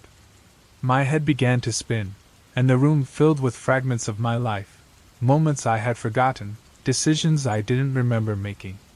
Everything seemed intertwined with that figure, as if it had been with me from the beginning. "This can't be real," I whispered, but my words felt hollow. The mirror began to tremble, and a crack appeared on its surface. "Time has claimed you," the figure said. "You can't escape from what you are." I felt the ground beneath my feet dissolve. That empty space, the one I had seen before, the one without time, was swallowing me again. But this time, I wasn't alone. The figure extended its hand, and for the first time, I took it. When I woke up, I was in my bed, the clock on the nightstand showing exactly 3 a.m. But this time, I didn't feel fear. Something had changed. I had accepted what I was, and even though I didn't fully understand what that meant, I knew I wasn't fighting it anymore. In the bathroom mirror, my reflection stared back at me, but now it was different. There were no shadows, no infinite depth. It was just me. But at the edge of my vision, I could still feel it, waiting patiently. Because time never stops claiming what is its own. After that final encounter at the house, I tried to convince myself that it was over. But deep down, I knew it wasn't. Even though the clock was gone, the echo of its presence stayed with me, like an invisible tattoo that could never be erased. I returned to my apartment and I tried to take my life back, and at first, everything seemed normal. I no longer woke up exactly at 3 a.m., and the mirrors only reflected my usual self. But as days passed, small details began to emerge. An old wall clock at a cafe I used to frequent stopped right as I entered, marking 3 o'clock. Then, on the subway, an electronic advertisement flashing the time suddenly froze, stuck at the exact same moment. Everywhere I looked, there were signs that time was watching me. I decided to ignore it, thinking my mind was playing tricks on me. But one night, as I was walking home, something caught my eye and stopped me in my tracks. In the shop window, my reflection was not alone. Beside me, almost imperceptible, was a tall, thin figure with an indistinct face and a tilted head. I quickly stepped back, scanning my surroundings to make sure no one else was there. The street was empty, yet my reflection remained. When I blinked, it disappeared. That night, I couldn't sleep. Every time I closed my eyes, I felt a presence in the room, an invisible weight pressing on my chest. I finally turned on the light and decided to confront whatever was happening. I grabbed a notebook and started writing everything I remembered: the clock, the reflections, the figures, the whispers echoing in my mind. The words flowed frantically, almost as if they weren't entirely mine. When I finished, I realized the notebook was full of symbols and words I didn't recognize. Geometric drawings, similar to those I had seen on the clock, covered the pages. My hand trembled as I flipped through them, trying to understand what I had written. At the edge of the last page was a phrase that froze my blood: "It's not over yet."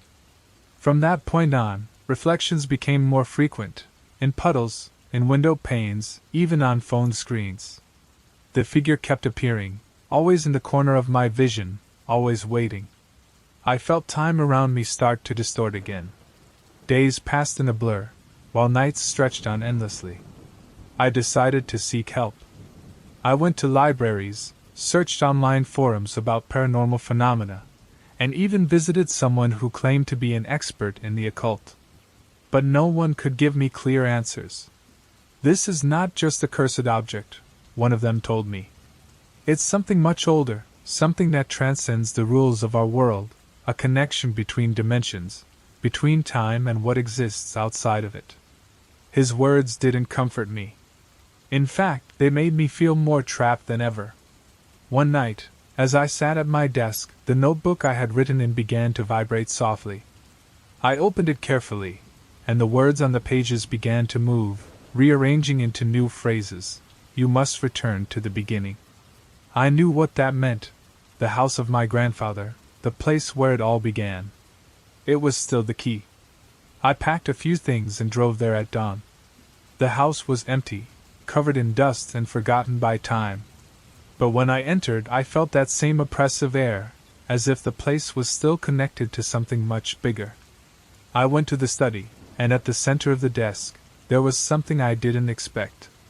It wasn't the clock, but a small, oval mirror, polished, with the same geometric design engraved into its frame.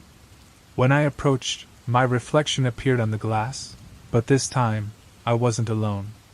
The figure was behind me, clearer than ever, with its face now defined. It was mine. "Time doesn't belong to you," the voice said. But this time, it didn't sound like something external. It was my own voice speaking to me from the mirror.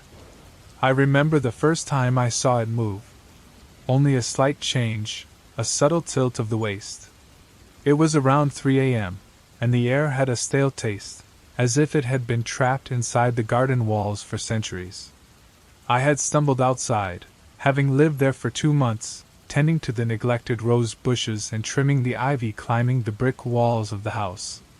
It was a temporary job, one offered by a friend, or maybe just an acquaintance who owed me a favor, while I tried to put my life back in order. I still don't know why I accepted. That night, I crossed the cold stones of the courtyard barefoot, my heart pounding in my ears. Everything seemed distorted under the moonlight, and I could swear the shadows were moving at the edges of my vision. The statue had always been at the end of the garden, facing the vine-covered trellis. I never paid much attention to it, except to notice that it had no face, just a smooth surface where one should have been. It looked like someone had started carving it, but had abandoned the task halfway through. But now, as I stood there trembling, I saw something different. The stone's surface no longer appeared flat. It showed contours like half-formed expressions emerging beneath the worn material.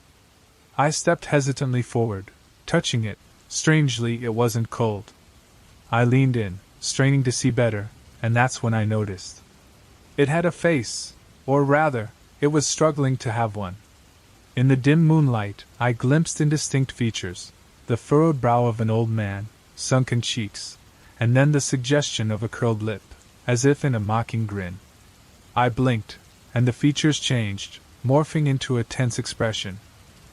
And crying from a woman, my stomach tightened, and I staggered back, grabbing a shovel I had left leaning against the shed. The statue didn't move as I stared directly at it, but there was this overwhelming feeling that if I looked away, it would tilt again. I tried to calm my breath, pressing a hand against my chest. The night was utterly silent, except for my own ragged inhales and the faint whisper of leaves rustling. The next morning, I convinced myself that I had only been half dreaming. I told myself I just needed some rest. The garden chores, raking dead leaves, clearing the overgrown paths, had exhausted me. I was worn down to the bone. I spent the day avoiding the statue, focusing on my tasks, pruning roses, collecting fallen petals, and doing my best not to look toward the far end of the garden. But no matter how hard I tried, I couldn't avoid it. Every time I glanced over my shoulder, I noticed something new on its face, small wrinkles on the forehead, a faint scar along what could have been a cheek. It was as though an invisible sculptor was working on it every night, refining details while I slept. By noon, I realized the statue's posture seemed different. It no longer faced directly toward the trellis. Now, it was slightly turned, almost imperceptibly, but it was facing the door I used to enter the house. I shook my head, feeling the sweat trickling down my temples. I told myself I was just imagining things.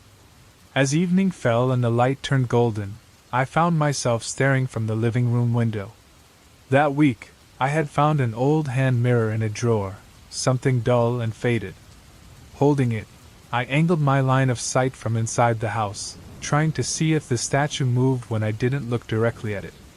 I held my breath, waiting, but nothing happened. Yet something in its posture seemed heavier, like it was leaning forward just a little more, as if ready to whisper secrets to me. That night I slept poorly.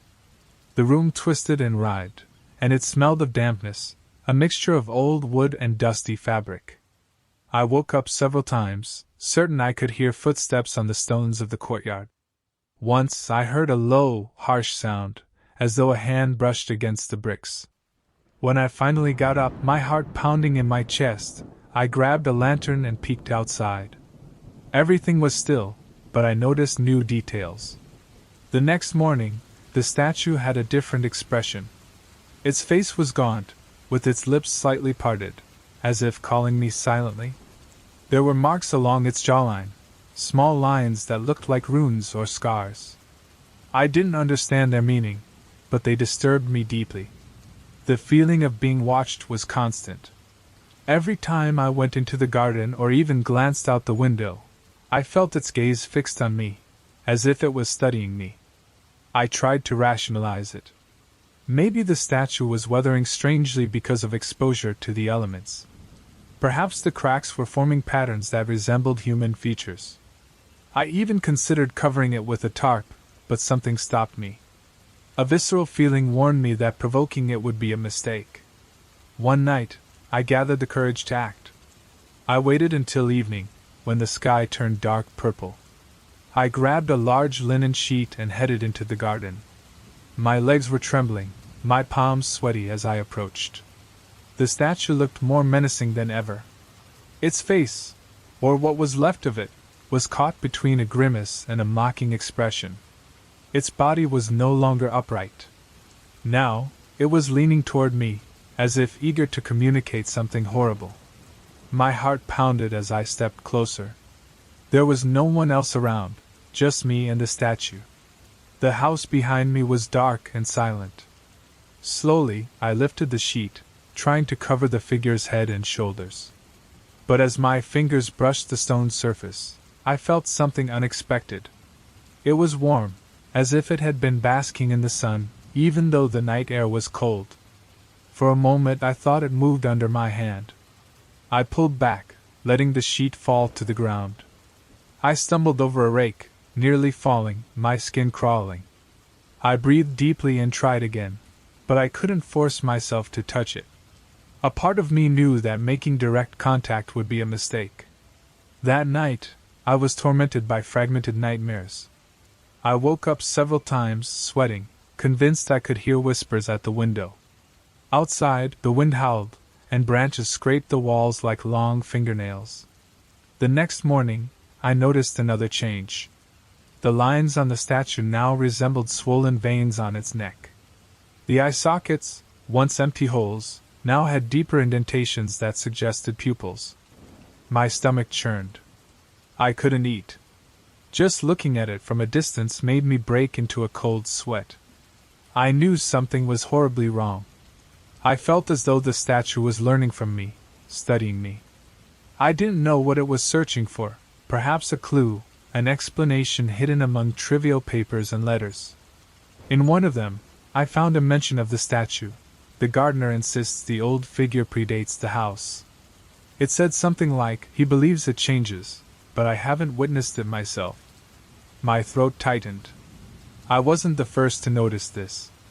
Knowing someone else had seen it made things worse. Why had no one left a solution? That night I felt cornered. Every sound, a creak in the floor, a branch snapping in the distance, made me jump. My mind tried to cling to logic, but the fear was stronger. I thought about destroying the statue, but the idea filled me with panic. What if that triggered something even worse? Armed with a flashlight and the small mirror I had found, I decided to face it. I stepped into the garden, trembling. The air was heavy, thick with that strange tension that precedes an electrical storm. The statue stood there, waiting for me. Its face was still changing, shifting between the expression of a weary old man, a woman in deep sorrow, and something I couldn't quite identify. It leaned forward so much that it seemed on the verge of toppling over. My legs shook as I raised the flashlight to illuminate it. For a moment, nothing happened. Then, I noticed a faint movement. The stone lips seemed to part, as though about to speak. My throat tightened. I angled the mirror upward to avoid looking at it directly, and in the reflection, I saw something that chilled me to the bone. The statue's lips were moving, but no sound came out. Fear made me take a step back. The statue seemed to follow my movement, tilting forward just a little more. I felt as if I was on the edge of something terrible. I grabbed the sheet from the ground and threw it over the statue. This time, I managed to cover it, but its face pressed against the fabric from within, as if trying to escape. I staggered, dizzy. The air around me was suffocating. Without warning, the sheet slid off by itself and fell to the ground. The statue was exposed once again, its face smooth for a moment, as though mocking me. Then it began to change once more, contorting into an expression I recognized instantly. It was my own face, twisted in fear. My legs buckled beneath me, and I barely made it back into the house. I slammed the door shut behind me, leaning against it, trembling. In the hallway mirror, my reflection looked different. My eyes were darker, the lines of my face deeper. Something was wrong. My own reflection now had a faint resemblance to the statue. I couldn't stay any longer, but even now, as I write this, I feel its presence. I know it's waiting. That night I barely slept. My mind kept returning to the same question: what did the statue want from me? It wasn't just fear I felt. It was something deeper, as if it was pulling me towards something dark and unknown. At dawn, I gathered all my strength to do what I had been avoiding, face it directly. My decision didn't come from bravery, but from desperation. I needed answers. With the flashlight in one hand and the mirror in the other, I stepped into the garden. The light was dim, a sickly gray that precedes the first light of day. The statue was there still, but something in its posture had changed. It was upright again, as if it had been waiting for me. I approached slowly, feeling as though each step was heavier than the last. When I was in front of it, I switched on the flashlight and directed it straight at its face. Its surface seemed smooth at first, but as I stared, its features began to form. First, a twisted smile appeared, then the grimace of someone on the verge of tears. Finally, my own face appeared once again, but this time, the eyes in the reflection seemed alive. Panic gripped me. I raised the mirror, angling it to avoid looking directly at it. In the reflection, I saw something that made me gasp. A muffled scream escaped my throat. The statue was no longer completely still. In the glass, its fingers reached out as if trying to grab me. The flashlight shook in my hand, and for a moment, I lost control. The beam of light shifted, leaving the statue in the shadows. When I shone the light back on it, it had changed position. It was now leaning forward, its face almost level with mine. My throat was dry. My legs wanted to run, but something kept me rooted to the spot. I felt I had to finish this. "What do you want?" I managed to whisper, my voice breaking with fear. The air grew colder, and a faint whisper reached my ears. It sounded like many voices speaking at once, all saying something unintelligible but filled with intent. I closed my eyes, took a deep breath, and with all the strength I had left, I hurled the mirror at the statue. The glass shattered into 1,000 pieces, and for an instant, everything was silent. The air around me changed. The garden seemed darker, as if the very light had been absorbed. I felt something moving behind me. I turned quickly, but there was nothing. When I looked back at the statue, it was gone. The space where it had stood was now empty. Back inside the house, I locked all the doors and windows. I sat on the floor, shaking, unable to process what had just happened. The broken mirror lay there, and in its fragments, I could see my reflection. But something was wrong. My eyes were darker, almost hollow, and on the edges of the fragments, there were shadows that shouldn't have been there. I felt a pressure on my chest, as if something invisible was claiming its place. For days, I avoided looking at any reflective surfaces, but I couldn't shake the feeling that I was being watched. Even when I closed my eyes, I saw the figure in my mind, its face constantly changing, adapting, learning. Eventually, I had to leave, but something stayed with me. Every rearview mirror, every passing window, I caught a glimpse of something impossible. And now, even as I write this from a distant place, I know it hasn't left me. With every reflection I encounter, I see something at the edge of my vision, something barely moving just beyond my reach. The statue might have gone, but its presence still lingers with me, always waiting, always watching. The cold from the basement never fully disappeared, even after sealing the crack with cement. For days, I worked to convince myself that the problem had been solved, that the wall was just an old defect in the house's structure.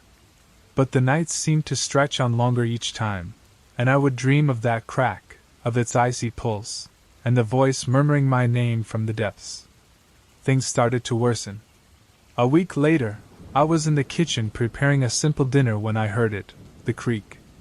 At first, it was soft, a faint scrape that I thought came from the pipes. But when I moved closer to the hallway leading to the basement, I felt a vibration underfoot. The air in the house shifted. A cold draft rose from the basement stairs, filling the hallway with the smell of damp earth and something else, something metallic, like rusted blood. I tried to ignore it, firmly closing the basement door and forcing myself to focus on my meal. That night, the dreams returned. I found myself standing in front of the crack, but this time, it was wider. Within the opening, a pair of glowing eyes watched me, inhuman, hungry. A bony hand slowly emerged, stretching toward me. I woke up with a strangled gasp, my body drenched in cold sweat. In the morning, I decided to go down to the basement to check the wall. The crack was still sealed, but something was wrong. The cement that I had smoothed over so carefully was now cracked. Not just that, the crack seemed larger, as though it was alive, spreading across the wall like a spider's web. I ran my fingers along the edges. They were cold, damp, and when I pressed lightly, I felt something shift behind the wall, a faint rustle, as if something was pushing from the other side. The whisper began again, barely audible, but clear, "Let me out." I stepped back quickly, my breath quickening. I knew I should leave, abandon the house, but something held me back. Maybe it was because this house was all I had left. Maybe it was the feeling that if I left, something worse would follow me. That night, the creaking returned, louder this time. I was in my room when I heard the sound of something banging against the wood of the basement. I turned on the lamp and listened intently. The noise was rhythmic, constant, as though someone was scratching the wall. I gathered my courage, grabbed a flashlight, and took a metal bat. Each step toward the basement made my chest tighten. When I opened the door, the stench hit me, stronger now, a penetrating odor like rotting flesh mixed with something worse. The crack was wider now, a hole large enough to fit an arm through. The wall around it seemed to pulse, as if it were breathing. I pointed the flashlight into the depths of the crack. Something moved. A gleam, like a mirror, reflected the light. And then, my own face stared back at me. But it wasn't my normal reflection.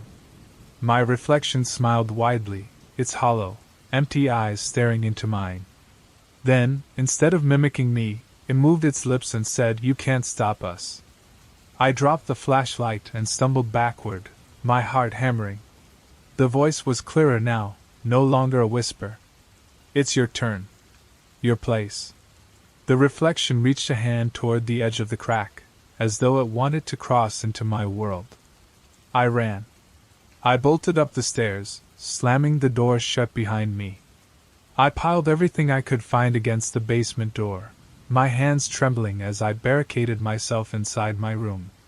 That night I couldn't sleep. Every few minutes I heard knocks, scratching sounds, and a low murmur that never stopped.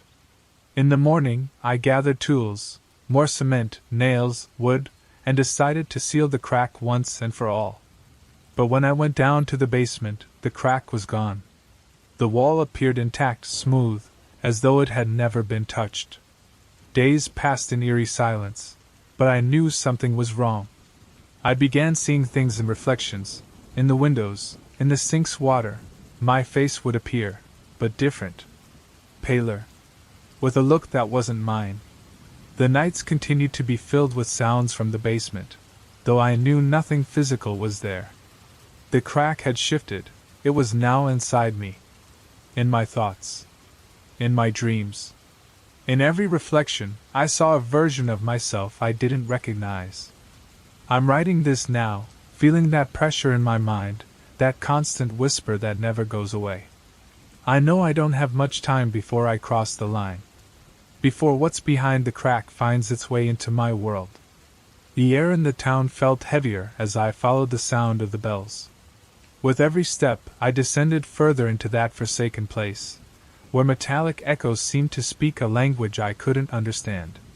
The grand bell tower I found in the town square was covered in rust, its bells swaying slightly even though there was no wind. Other bells responded with discordant sounds, creating a dissonant melody that made my skin crawl. I didn't understand why, but I felt the bells were guiding me somewhere. It was as if they were tracing a path. Even though my mind screamed at me to turn back, my feet continued to move forward. I entered another house, this one larger than the others, with a wide porch and double doors that barely hung on their hinges. Inside, the room was dim, filled with broken furniture and a stifling air that smelled of dust, and something more, something metallic. At the far end of the room, hanging on the wall, was a mirror. It was oval-shaped, with a black iron frame that looked as if it had been molded into the shape of thorns. I shined my flashlight on the mirror's surface, but it was covered in thick dust, preventing me from seeing my reflection. I stepped closer, running my hand over the glass to clean it just enough to make out my face. And that's when it happened. My heart skipped a beat. For a moment, I saw something behind me, a tall, slender figure with a hat that seemed to float above its head. I spun around immediately, but there was nothing there. When I turned back to the mirror, my reflection seemed off. My expression was the same, but my eyes, they were darker, sunken, as though the glass were showing me a future I wasn't ready to accept. Suddenly, a bell rang outside the house. The sound was deeper, heavier than the others I had heard. My flashlight trembled in my hand as I walked to the window. Outside, in the plaza, the shadows stretched unnaturally, the outlines of the buildings twisted in ways that made no sense, but I couldn't shake the feeling that I had no choice. I stepped down into the backyard and found a narrow path leading toward an open field. The bells grew softer now, almost like a chant, urging me to keep walking. The path led me to a low structure, an old barn that seemed abandoned but radiated an eerie energy. The bells were there too, hanging from each corner, their ropes worn and frayed. When I stepped inside, the air shifted. It was cold, not the cold of an ordinary night, but a living cold, like thousands of tiny needles prickling my skin. Inside the barn, there was a circle of smaller bells arranged around a wooden pedestal. Atop the pedestal was another mirror. This mirror was different from the one in the house. It was larger, its surface spotless, as though someone had taken great care to keep it clean. As I drew closer, I noticed strange symbols etched into the frame, spirals, interwoven lines, and something that looked like an eye carved into the top. I gazed into the mirror, and for a moment, everything seemed normal. My reflection didn't move unnaturally. There was nothing strange behind me. But then I saw it. Something shifted in the depths of the mirror, something that didn't belong in the barn. A barely visible figure seemed to float in the reflection. I froze. The figure began to take shape, a tall, thin form with limbs that seemed too long. It had no face, just a solid shadow, but where its eyes should have been, there was a faint, eerie glow, like it was peering at me from behind a veil. I stepped back, but the reflection stayed locked in place.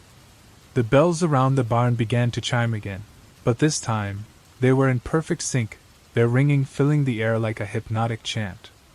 The sound wasn't carried by wind or pulled by rope, but it filled the space around me, vibrating through my very bones. Come!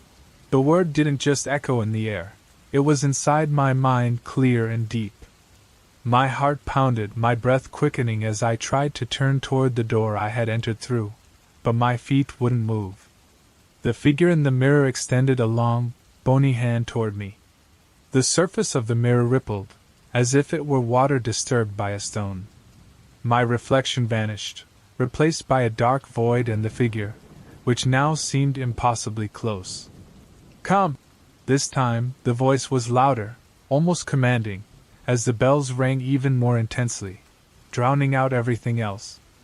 I felt my body lean forward, my muscles tightening as though I had lost control. I screamed, desperate, guttural, and for a moment, the bells fell silent. That brief moment of silence was enough to snap me out of it. I staggered backward, tripping over the pedestal and crashing to the ground. My flashlight tumbled from my hand, its light flickering as it pointed toward the barn ceiling. I crawled toward the exit, ignoring the splinters that dug into my palms. Behind me, the bells rang louder, as though protesting my escape. When I crossed the threshold, the cold air outside hit me in the face. I didn't stop. I ran down the path, my uneven steps pounding against the ground until the bells grew fainter and finally disappeared into the distance. I returned to the village, hoping to find some semblance of familiarity, but everything had changed. The houses were more dilapidated, their windows boarded up with rotting planks I didn't remember. The air was heavier, the moonlight failing to reach the streets. I stumbled toward the plaza, my body trembling from exhaustion. When I arrived, I saw it. The large bell in the bell tower, once ringing so loudly, was now still, silent. But beneath it stood a figure, waiting for me. It was the same shadowy silhouette I had seen in the mirror, tall and dark, with that pale glimmer where the eyes should have been. "You can't escape." The words buzzed in my mind, louder than before. I staggered backward, tripping over a broken bench. The figure didn't move, but I felt its gaze piercing me, as if it were waiting for me to make one wrong move. And then, something behind me chimed. I turned my head. And then I saw a small bell hanging from a nearby post. It was swaying slightly, its soft yet persistent sound was unmistakable. I knew what it meant. The town wasn't going to let me go. I fought the panic rising inside me and ran toward where I thought I had left my car. The road was shrouded in shadows, but I recognized the familiar outlines of the vehicle when I finally spotted it. I jumped inside, slammed the doors shut, and started the engine. The headlights lit up the road, but just before I could accelerate, I saw something in the rearview mirror. There, sitting in the back seat, was a figure. "It's late," it whispered. I screamed, spun the wheel, and the car skidded. I covered my face as the vehicle came to a sudden halt. When I looked again in the mirror, the figure was gone. I drove all through the night, not daring to look back. But even now, as I write this, I can still hear the soft jingling of a bell every time I close my eyes. I know it hasn't truly let me go. I'm just delaying the inevitable. Music. I remember the first time I heard it, a faint yet clear set of footsteps moving outside my door. It must have been past midnight. I had sunk into the old armchair near the window, trying to calm my restless legs. The upstairs of the hotel, supposedly quiet, was reserved for guests seeking privacy, but I could feel every creak of the floorboards in the hallway outside my room. I pressed my ear against the heavy wooden door and listened. The footsteps were constant, heel to toe, pausing briefly before turning. There were no voices, no whispers, just that repetitive pacing. I peered through the peephole in the door. The dim yellow light in the hallway revealed only the patterned carpet and a long line of closed doors. Nothing else. Still, I kept hearing the footsteps, always in the same rhythm, as if someone were following old paths. My heart tightened, and my throat went dry. I had come to this historic hotel seeking peace, an odd choice, I admit, considering the rumors I'd heard about strange happenings in the place. But I needed isolation, not comfort. I needed a place to clear my mind after a series of bad decisions. Now, instead, I had footsteps in the silence. When the light of morning filtered through the heavy brocade curtains, I remained awake, anxious and irritated. I decided to ignore it all. Maybe it was just old pipes or floorboards expanding from the temperature change. That had to be it. The staff downstairs had given me a knowing smile when I checked in, tilting their heads as if to say, "Good luck upstairs." But I shrugged it off. I didn't believe in ghosts or curses. I just needed a few days away from my life at home, from my failures and regrets. By the afternoon, as I wandered the corridors, I tried to find a rational explanation.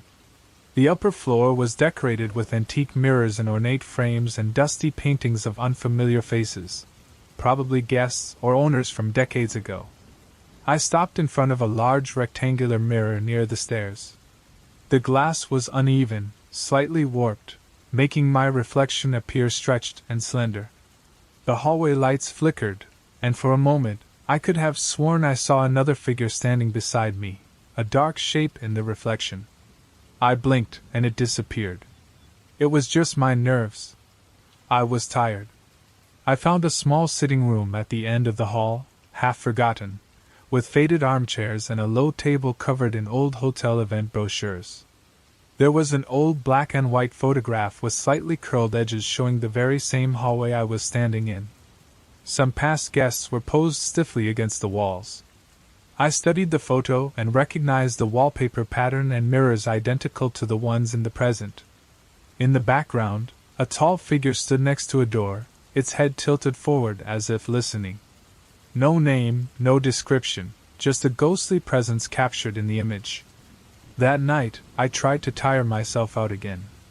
I placed the chair under the doorknob for added security. The footsteps started again, at the same time, a slow and rhythmic pattern. I lay in bed with the covers up to my chest, focusing on my breathing. I kept telling myself, I'm imagining things. But then the doorknob rattled as if someone were trying to enter. My heart raced. I leaned forward, sweating. The doorknob turned, but the chair held fast. Then silence. No knocking, no explanation. I approached the door carefully, peering through the peephole. The hallway was empty. That's when I felt a movement behind me. I turned quickly. The curtain by the window was swaying, though the air was completely still. The old radiator hummed softly, but there was no breeze. A faint smell filled the room, something like old cologne or dust stirred from a hidden corner. I backed away, nearly tripping over my own suitcase. My stomach twisted. Something was there. By morning, the footsteps had stopped. I rushed downstairs and confronted the receptionist. Is there someone else on my floor? I demanded. He gave me a tense smile, almost as if embarrassed. No, sir, the entire floor is yours, he replied. I insisted he tell me if anyone else had keys. He shrugged, muttering something about the building's age, how some guests had mentioned strange noises, but nothing serious had ever happened. I saw it in his eyes. He didn't want any trouble. He suggested I move to a lower floor, but I refused. For some reason, I felt a strange need to stay, as if something in that hallway wanted to trap me. A stubborn part of me wanted to understand why. That afternoon, I examined the door carefully, even moving the chair aside before I opened it suddenly, just as I had been expecting the steps. I hoped to catch someone by surprise, but nothing happened. I tried recording the sound with my phone, but all I captured was a distant creaking. I walked down the hallway, stopping in front of the mirrors, running my fingers along their frames, accumulating dust under my nails. At one point, I pressed my face against the large mirror. I looked exhausted, pale, bloodshot eyes, hair damp with sweat. As I stared, something flickered at the edge of my vision. I turned quickly. The hallway was empty, but the surface of the mirror seemed to tremble ever so slightly.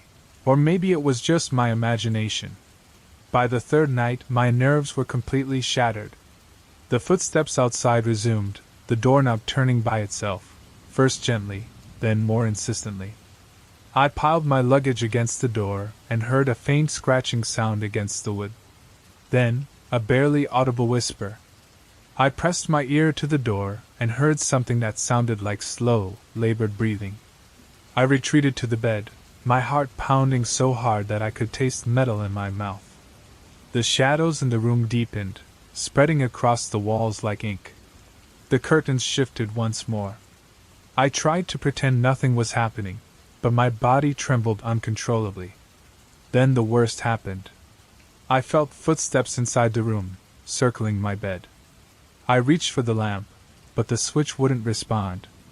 I tried to get up, but something heavy pressed down on my shoulders, as if warning me. My eyes welled with tears. I couldn't scream, it felt useless. I was alone. Who could help me? When dawn broke, the footsteps stopped. I rushed downstairs and confronted the receptionist. My voice was urgent. Are you sure there's no one else on my floor? He shook his head, clearly uncomfortable, then once again suggested I change rooms. Part of me didn't want to give in. There was something in that place that seemed determined to trap me, and I felt that leaving the room meant losing everything. That afternoon, I examined the door again. I moved the chair, opened the door with a rush, but nothing. I tried recording the sounds with my phone, but all I captured were distant creaks. I walked down the hallway, stopping in front of the mirrors, tracing their dusty frames with my fingers. At one point I stood close to the large mirror and stared at my reflection. I looked tired, with red eyes and messy hair. As I gazed, something seemed to shift in the corner of my vision. I spun around. The hallway was still empty, but the mirror shook slightly, or at least that's what I thought. By the third night, things were worse. The footsteps began at the same time, the doorknob turned insistently, and the whisper behind the door was more distinct. I dragged my luggage to reinforce the door and listened to the soft scratching against the wood. Then came a clearer whisper, but it was unintelligible. At that moment, I felt the weight of a presence in the room.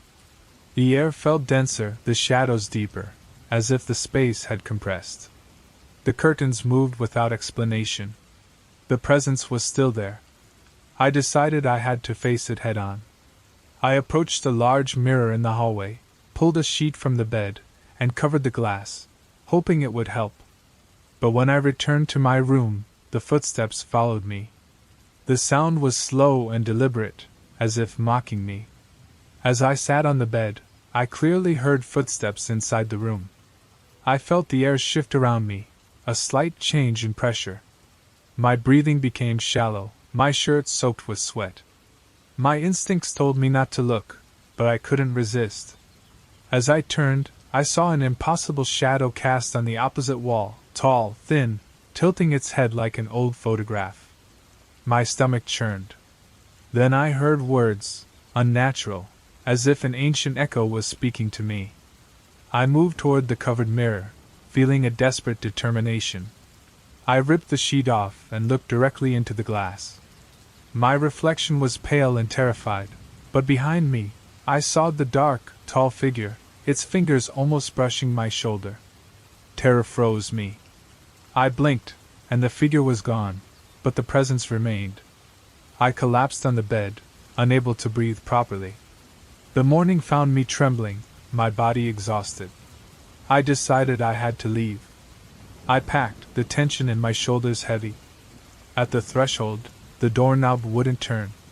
I struggled with the wood, finally managing to get it open. I almost ran to the elevator, but something made me glance at the mirror by the stairs. My reflection stared back at me, but something was wrong. My face looked darker, with different eyes. And behind me, a familiar silhouette loomed in the reflection, as if it had climbed into me, or was so close that I could never escape it.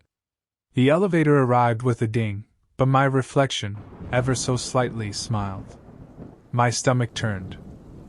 I stumbled back, tripping over my suitcase, even now as I write this, far from that hotel. I can still feel its presence. Shadows never quite seem normal, not completely. Each reflection, every movement in my peripheral vision, reminds me that it's still there, waiting to be noticed again. The whisper reached my ears for the first time around midnight. It was soft, like paper, old documents being shuffled. Only in that room, lying awake, I watched the faint outline of the wooden cabinet I had inherited. I remember that night clearly because it was the first time I truly felt cornered in my own home. The cabinet, an imposing, tall piece of furniture, carved in a dark wood I couldn't identify, stood near the foot of my bed. It had once belonged to my great-uncle, or so the lawyer claimed. I never met the man. He died without heirs, and somehow, through a chain of dusty, forgotten relatives, I ended up with his property. The cabinet came with the house when I moved in just a week ago. The place still smelled of old varnish and musty carpets. I hadn't slept well since I arrived. The room was small and cold, with a dampness in the air, something that clung to my clothes and skin. Every night, I woke up with my heart pounding, aware that something wasn't right. Something was watching me. At first, I blamed my nerves. The main reason I stayed was financial. I had nowhere else to go after losing my apartment. It was either live in this old inherited house out in the country, or end up sleeping in my car. So I stayed, hoping to fix it up and maybe sell it later. The cabinet's doors creaked sometimes, even when I didn't touch them. I tried to ignore it. Inside there were drawers filled with old photographs, mainly portraits, neatly stacked, each in a simple wooden frame. The people in the photos were from another time, men and women in dark, outdated clothing, staring straight ahead, no smiles, no children among them. Their eyes seemed cold, distant. What was strange was that I couldn't identify any of them. They weren't my relatives, or at least I didn't recognize their faces from the few family albums I knew. Maybe they were friends of my great-uncle or people he had studied. I think he was a historian or something along those lines, but I never got the full explanation. The lawyer wasn't much of a talker. On my second night, I woke up again to that sound, the fluttering of pages or photographs. Then came the whispers. I couldn't make out any words, just the soft, urgent hissing of many voices murmuring in low tones. My heart pounded, my mouth dry. I turned on the lamp and looked at the cabinet. Its doors were closed. The drawer where I had found the photographs was shut. Slowly I got up, feeling the cold floorboards through my socks. I opened the cabinet doors. Everything seemed just as I had left it, except one photograph had moved to the front. It showed a woman with a severe face, wearing a high-necked dress. Her eyes seemed sharper than before, as if disapproving of my intrusion. A nervous laugh escaped me. I shut the cabinet and returned to bed, my mind racing. Maybe I had just misremembered the order of the photos. I tried to sleep, but the tension in my shoulders wouldn't ease. By the third or fourth night, I was losing my patience. Every afternoon, I would check the positions of each photo twice. I counted them, 11 in total. 10 men and 1 woman, all dressed in clothes that suggested they were from the late 19th or early 20th century. None of them smiled. None broke eye contact with the camera. Their expressions held a sort of rigid challenge, as if refusing to be known or understood. That night, I woke up again around midnight to the whispers. I jumped out of bed, forced open the cabinet drawer, and saw that the top photograph had changed. A man with a thick mustache now appeared slightly different. It was subtle, like his posture had shifted. His eyes seemed narrower, more focused on me. My chest tightened, and I felt like I was being scrutinized. After seeing the photograph change, I couldn't take it anymore. I decided I had to get rid of it. I picked up the top photograph and took it to the kitchen, turning on all the lights on the way. I tried to steady my breath. My fingers felt numb as I dropped the photo into the trash can. I slammed the lid shut. I stayed there for a moment, waiting for something, anything, to happen. When nothing occurred, an odd sense of relief washed over me. I returned to the room and checked the cabinet. The top photo had vanished, just as I had expected. In its place was a different face, one of a stern, unsmiling man. He was now at the top of the stack. I went to bed, determined not to listen to the whispers. The next morning, I was sure I'd find that crumpled photo in the trash, but when I opened the bin, it was empty except for the remnants of last night's coffee. My stomach twisted as I rushed back upstairs. There it was, the photo I had thrown away, back in its place, neatly stacked with the others. I stared at it, cold sweat running down my back. I picked it up. The edges were dry, brittle, untouched by water or dirt. How had it come back? My hands trembled as I spent the rest of the day trying to rationalize it. Maybe I had sleepwalked. Maybe I had imagined throwing it away. The house was old. My nerves were shot. Determined to break the cycle, I pulled all the photos from the cabinet and stuffed them into a cardboard box. I drove to the edge of the property, where a group of overgrown trees stood in disarray. There, I made a small bonfire, tossing the box into the flames. The smell was terrible: burnt wood, scorched paper, and something sour I couldn't identify. I watched until the box and its contents were reduced to ash. Tears blurred my vision from the smoke, but I felt lighter as I stomped on the remaining embers, satisfied. When I returned to the house, the nausea hit me like a wave. The drawer of the cabinet was slightly open, and inside, the 11 photos were neatly stacked. But something was different this time. The faces weren't unfamiliar anymore. They looked like me. The shape of the eyes, the lines of the jaw, they were unmistakable. They looked like older, distorted versions of myself, dressed in outdated clothes. Each pair of eyes stared at me coldly, accusingly, as if I had betrayed them. I staggered back, disoriented. The following nights blurred into a haze of fear and exhaustion. I could hear the pages turning more clearly now, accompanied by faint murmurs, half-formed words. Not ready. Must come closer. I lay in bed, drenched in sweat, struggling to breathe silently, as though any sound might draw their attention. My hands trembled every time I reached for the cabinet. I tried locking it, barricading myself with my own body. One photo caught my eye. The small scar above my left eyebrow. Desperation took hold. I decided to investigate the cabinet further. Maybe there was a clue, an old letter, or notes from my great-uncle explaining the portraits. One afternoon, I mustered the courage to pull open every drawer, inspecting every corner. That's when I found a hidden compartment behind the main drawer. Inside was a folded piece of parchment. The ink was faded, the writing cramped and uneven. I squinted to read the words. Heritage. Bond. Bloodline. The note mentioned something about portraits that claim their own, about faces that draw closer as the cycle completes. A chill ran down my spine as I read it. The air seemed colder, denser. My heart pounded in my chest. I stuffed the scroll back into its compartment, my hands shaking. That night, I tried to stay awake. Around midnight, I heard the whispers again. You must come willingly, they seemed to say. My throat tightened. I thought about the absurdity of it, yet my fear was growing uncontrollable. I could feel the photographs conspiring against me.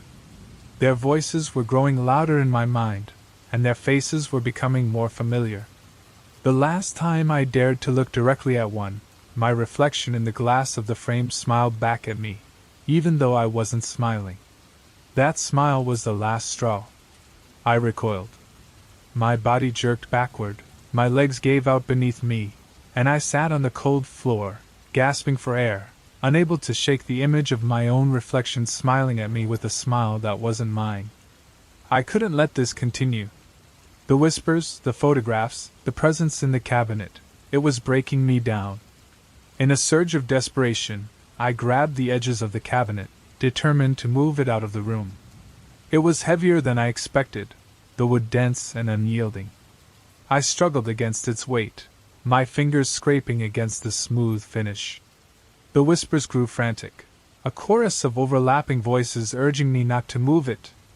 The cabinet resisted, as though it were rooted to the floor. I pushed harder, my muscles burning.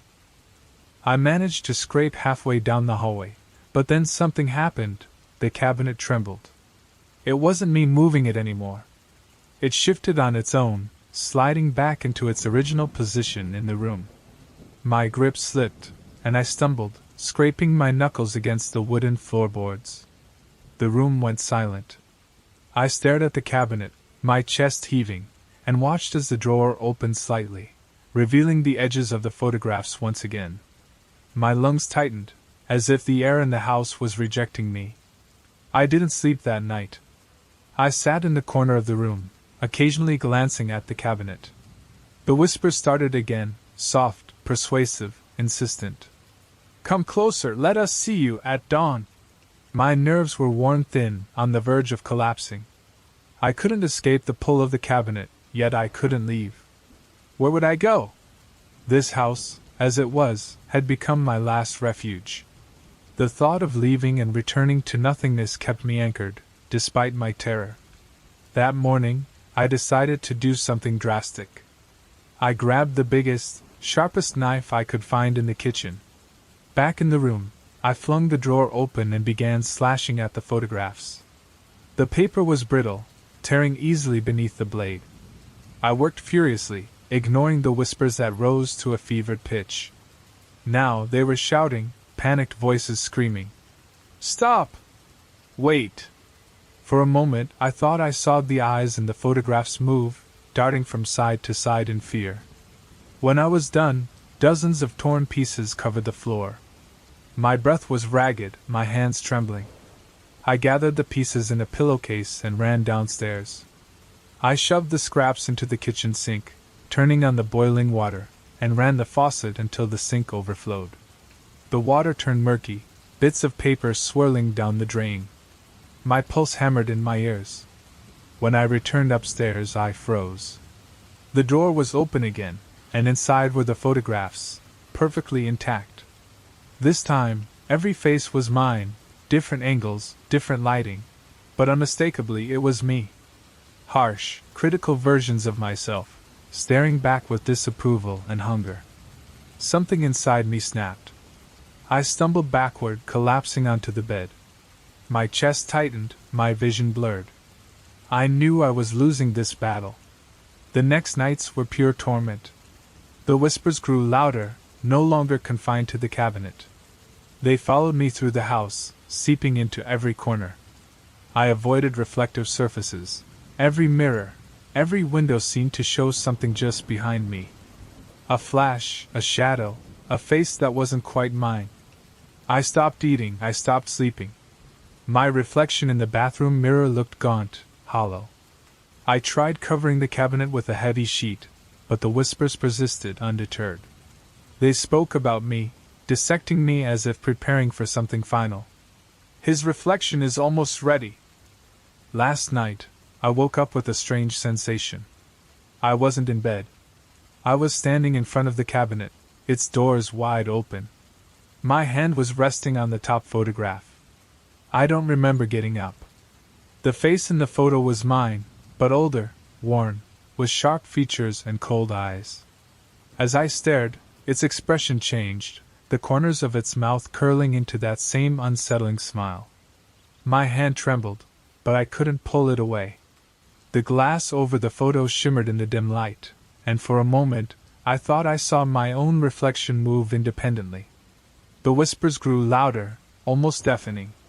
"Come closer, see yourself." I felt a pull, not physical, but something deeper, like gravity acting on my mind. The glass glowed, and my reflection seemed to extend a hand, inviting me. My hand hovered above the photograph, shaking. I felt an icy attraction, as though the glass itself was drawing me in. The whispers grew more insistent, repeating over and over, "Come closer, just a little more." I fought against it, shaking my hand and stumbling backward. My heel caught on the edge of the carpet, and I fell to the floor, gasping for air. The cabinet doors slammed shut on their own, the sound echoing in the room.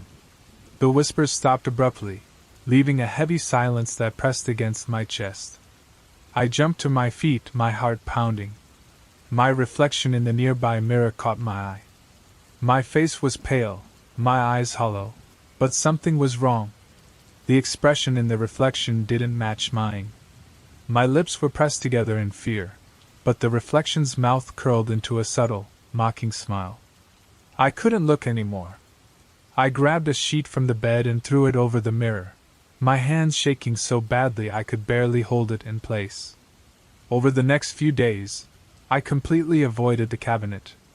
I barricaded it with a heavy chair and piled books on top, just in case. But the whispers continued, even during the day. The house grew colder, the air denser. I could barely stand to be in the room, but I couldn't bring myself to leave. Then, one night, I heard something new. A faint creaking. I opened my eyes. I watched the cabinet doors slowly creak open, inch by inch. My breath caught in my throat.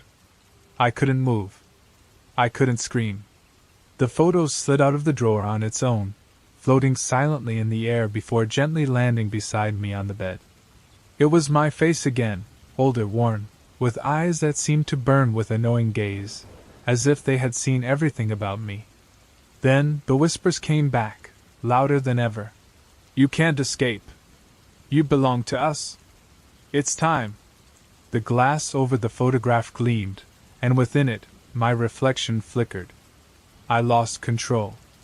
I grabbed the photo, ran down the stairs, and hurled it into the fireplace.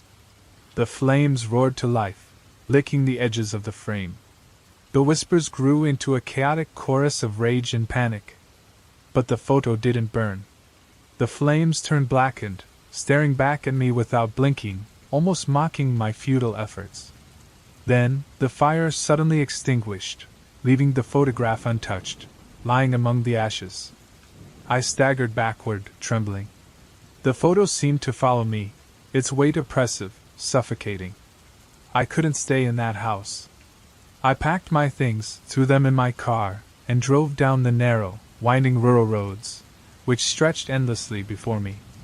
The trees rose up like silent watchers. But no matter how far I drove, I couldn't shake the feeling that I wasn't alone. At every stoplight, on every reflective surface, side mirrors, rearview mirrors, windows, I caught glimpses of something behind me. A figure with my face. But it wasn't my expression. The cabinet, the photographs, the whispers, they had marked me. Even now, as I sit in this motel room miles away from that house, I can feel their presence. The bathroom mirror is covered with a towel, but I can still sense the eyes watching me.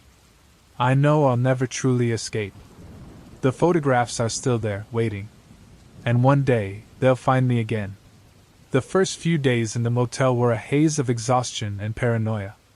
Every reflective surface was a potential threat. I covered the mirrors with sheets, shoved towels under the bathroom door, and kept the TV unplugged. But it wasn't enough. I couldn't escape my reflection. It was there, on the dark windows of passing cars, on the chrome faucet in the bathroom sink, even in the faint glow of my phone screen. Every time I looked at it, something was wrong. The face staring back at me wasn't just mine, it was closer, sharper, as if it was gaining more life, more confidence, while I felt weaker, emptier. The whispers returned. At first, I thought they were just remnants of my time in that house, figments of my imagination. But no matter how loud I cranked the TV or how far I drove toward the city, I could still hear them. It's not over. You'll come back. You can't escape from us. One night, I woke up to a soft tapping sound. I froze, staring at the motel room door. The tapping didn't come from outside, it came from the mirror I had covered. My chest tightened as the sound grew louder, rhythmic, almost polite. I didn't move. The tapping stopped, replaced by a soft whisper, like the shuffle of old photographs. Then came the whisper. Let us see you. My heart raced as I sat up, clutching the blankets like a shield. I couldn't bring myself to uncover the mirror. The next morning, I packed my things and left the motel, desperate to escape whatever had been following me.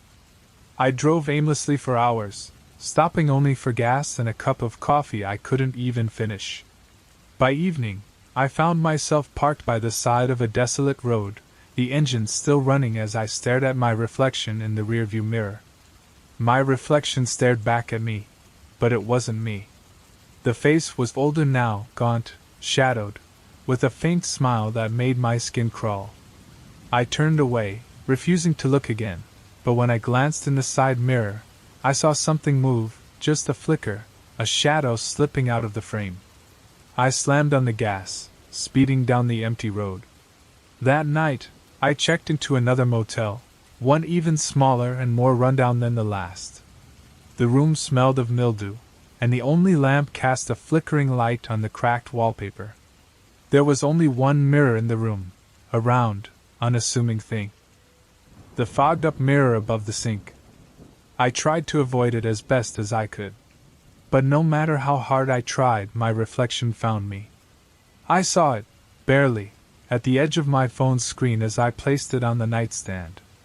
My face was staring back at me, but it wasn't my face anymore.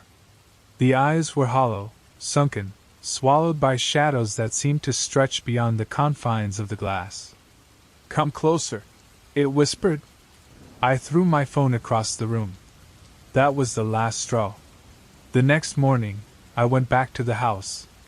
I told myself it was to confront whatever was inside. But deep down, I knew the truth. I couldn't escape. The photographs, the cabinet, the whispers, everything was a part of me now. The house loomed in the distance as I parked in the overgrown driveway. The air felt heavy, that kind of suffocating silence that presses on your eardrums. I stepped inside with my heart racing. The air was colder than I remembered, and the smell of varnish and damp wood clung to everything. The cabinet stood exactly where I had left it, at the foot of the bed, like a sentry. The whispers started immediately, louder this time, almost welcoming. "You're back. It's time." I approached the cabinet slowly, breathing shallowly. The drawer was already open, and the photographs were scattered like a deck of cards. But the faces, they were all mine now. Every angle, every expression, every age, each one of them staring at me with a mix of expectation and triumph. The top photograph gleamed, the glass catching the dim light. My reflection blinked at me. "Come in," the whispers urged. I don't know what made me do it. Maybe it was exhaustion. Maybe it was the hopelessness of trying to run. Or maybe it was the pull of curiosity. I opened the cabinet doors fully and saw darkness, not just empty darkness, but a deep, pulsing void that seemed to breathe. The whispers grew louder, overlapping, until it was a cacophony of sound. I felt the pull again, stronger than ever, dragging me toward the cabinet. I leaned in, my hand grazing the edge of the frame. The darkness inside seemed to ripple, and for a brief moment, I saw movement, shapes shifting, reflections twisting. And then I saw myself. Not in the glass of the photographs, but within the cabinet. 1,000 versions of me, trapped in the darkness, eyes wide open, pleading. I pulled back, but it was too late. The pull of the cabinet was too strong. I don't remember what happened next. The only thing I know for sure is that when I woke up, I was back in bed, the cabinet standing quietly at the foot of the bed, just like before. The photographs were gone. The whispers had stopped. But when I saw my reflection in the window, it smiled at me. And this time, I smiled back.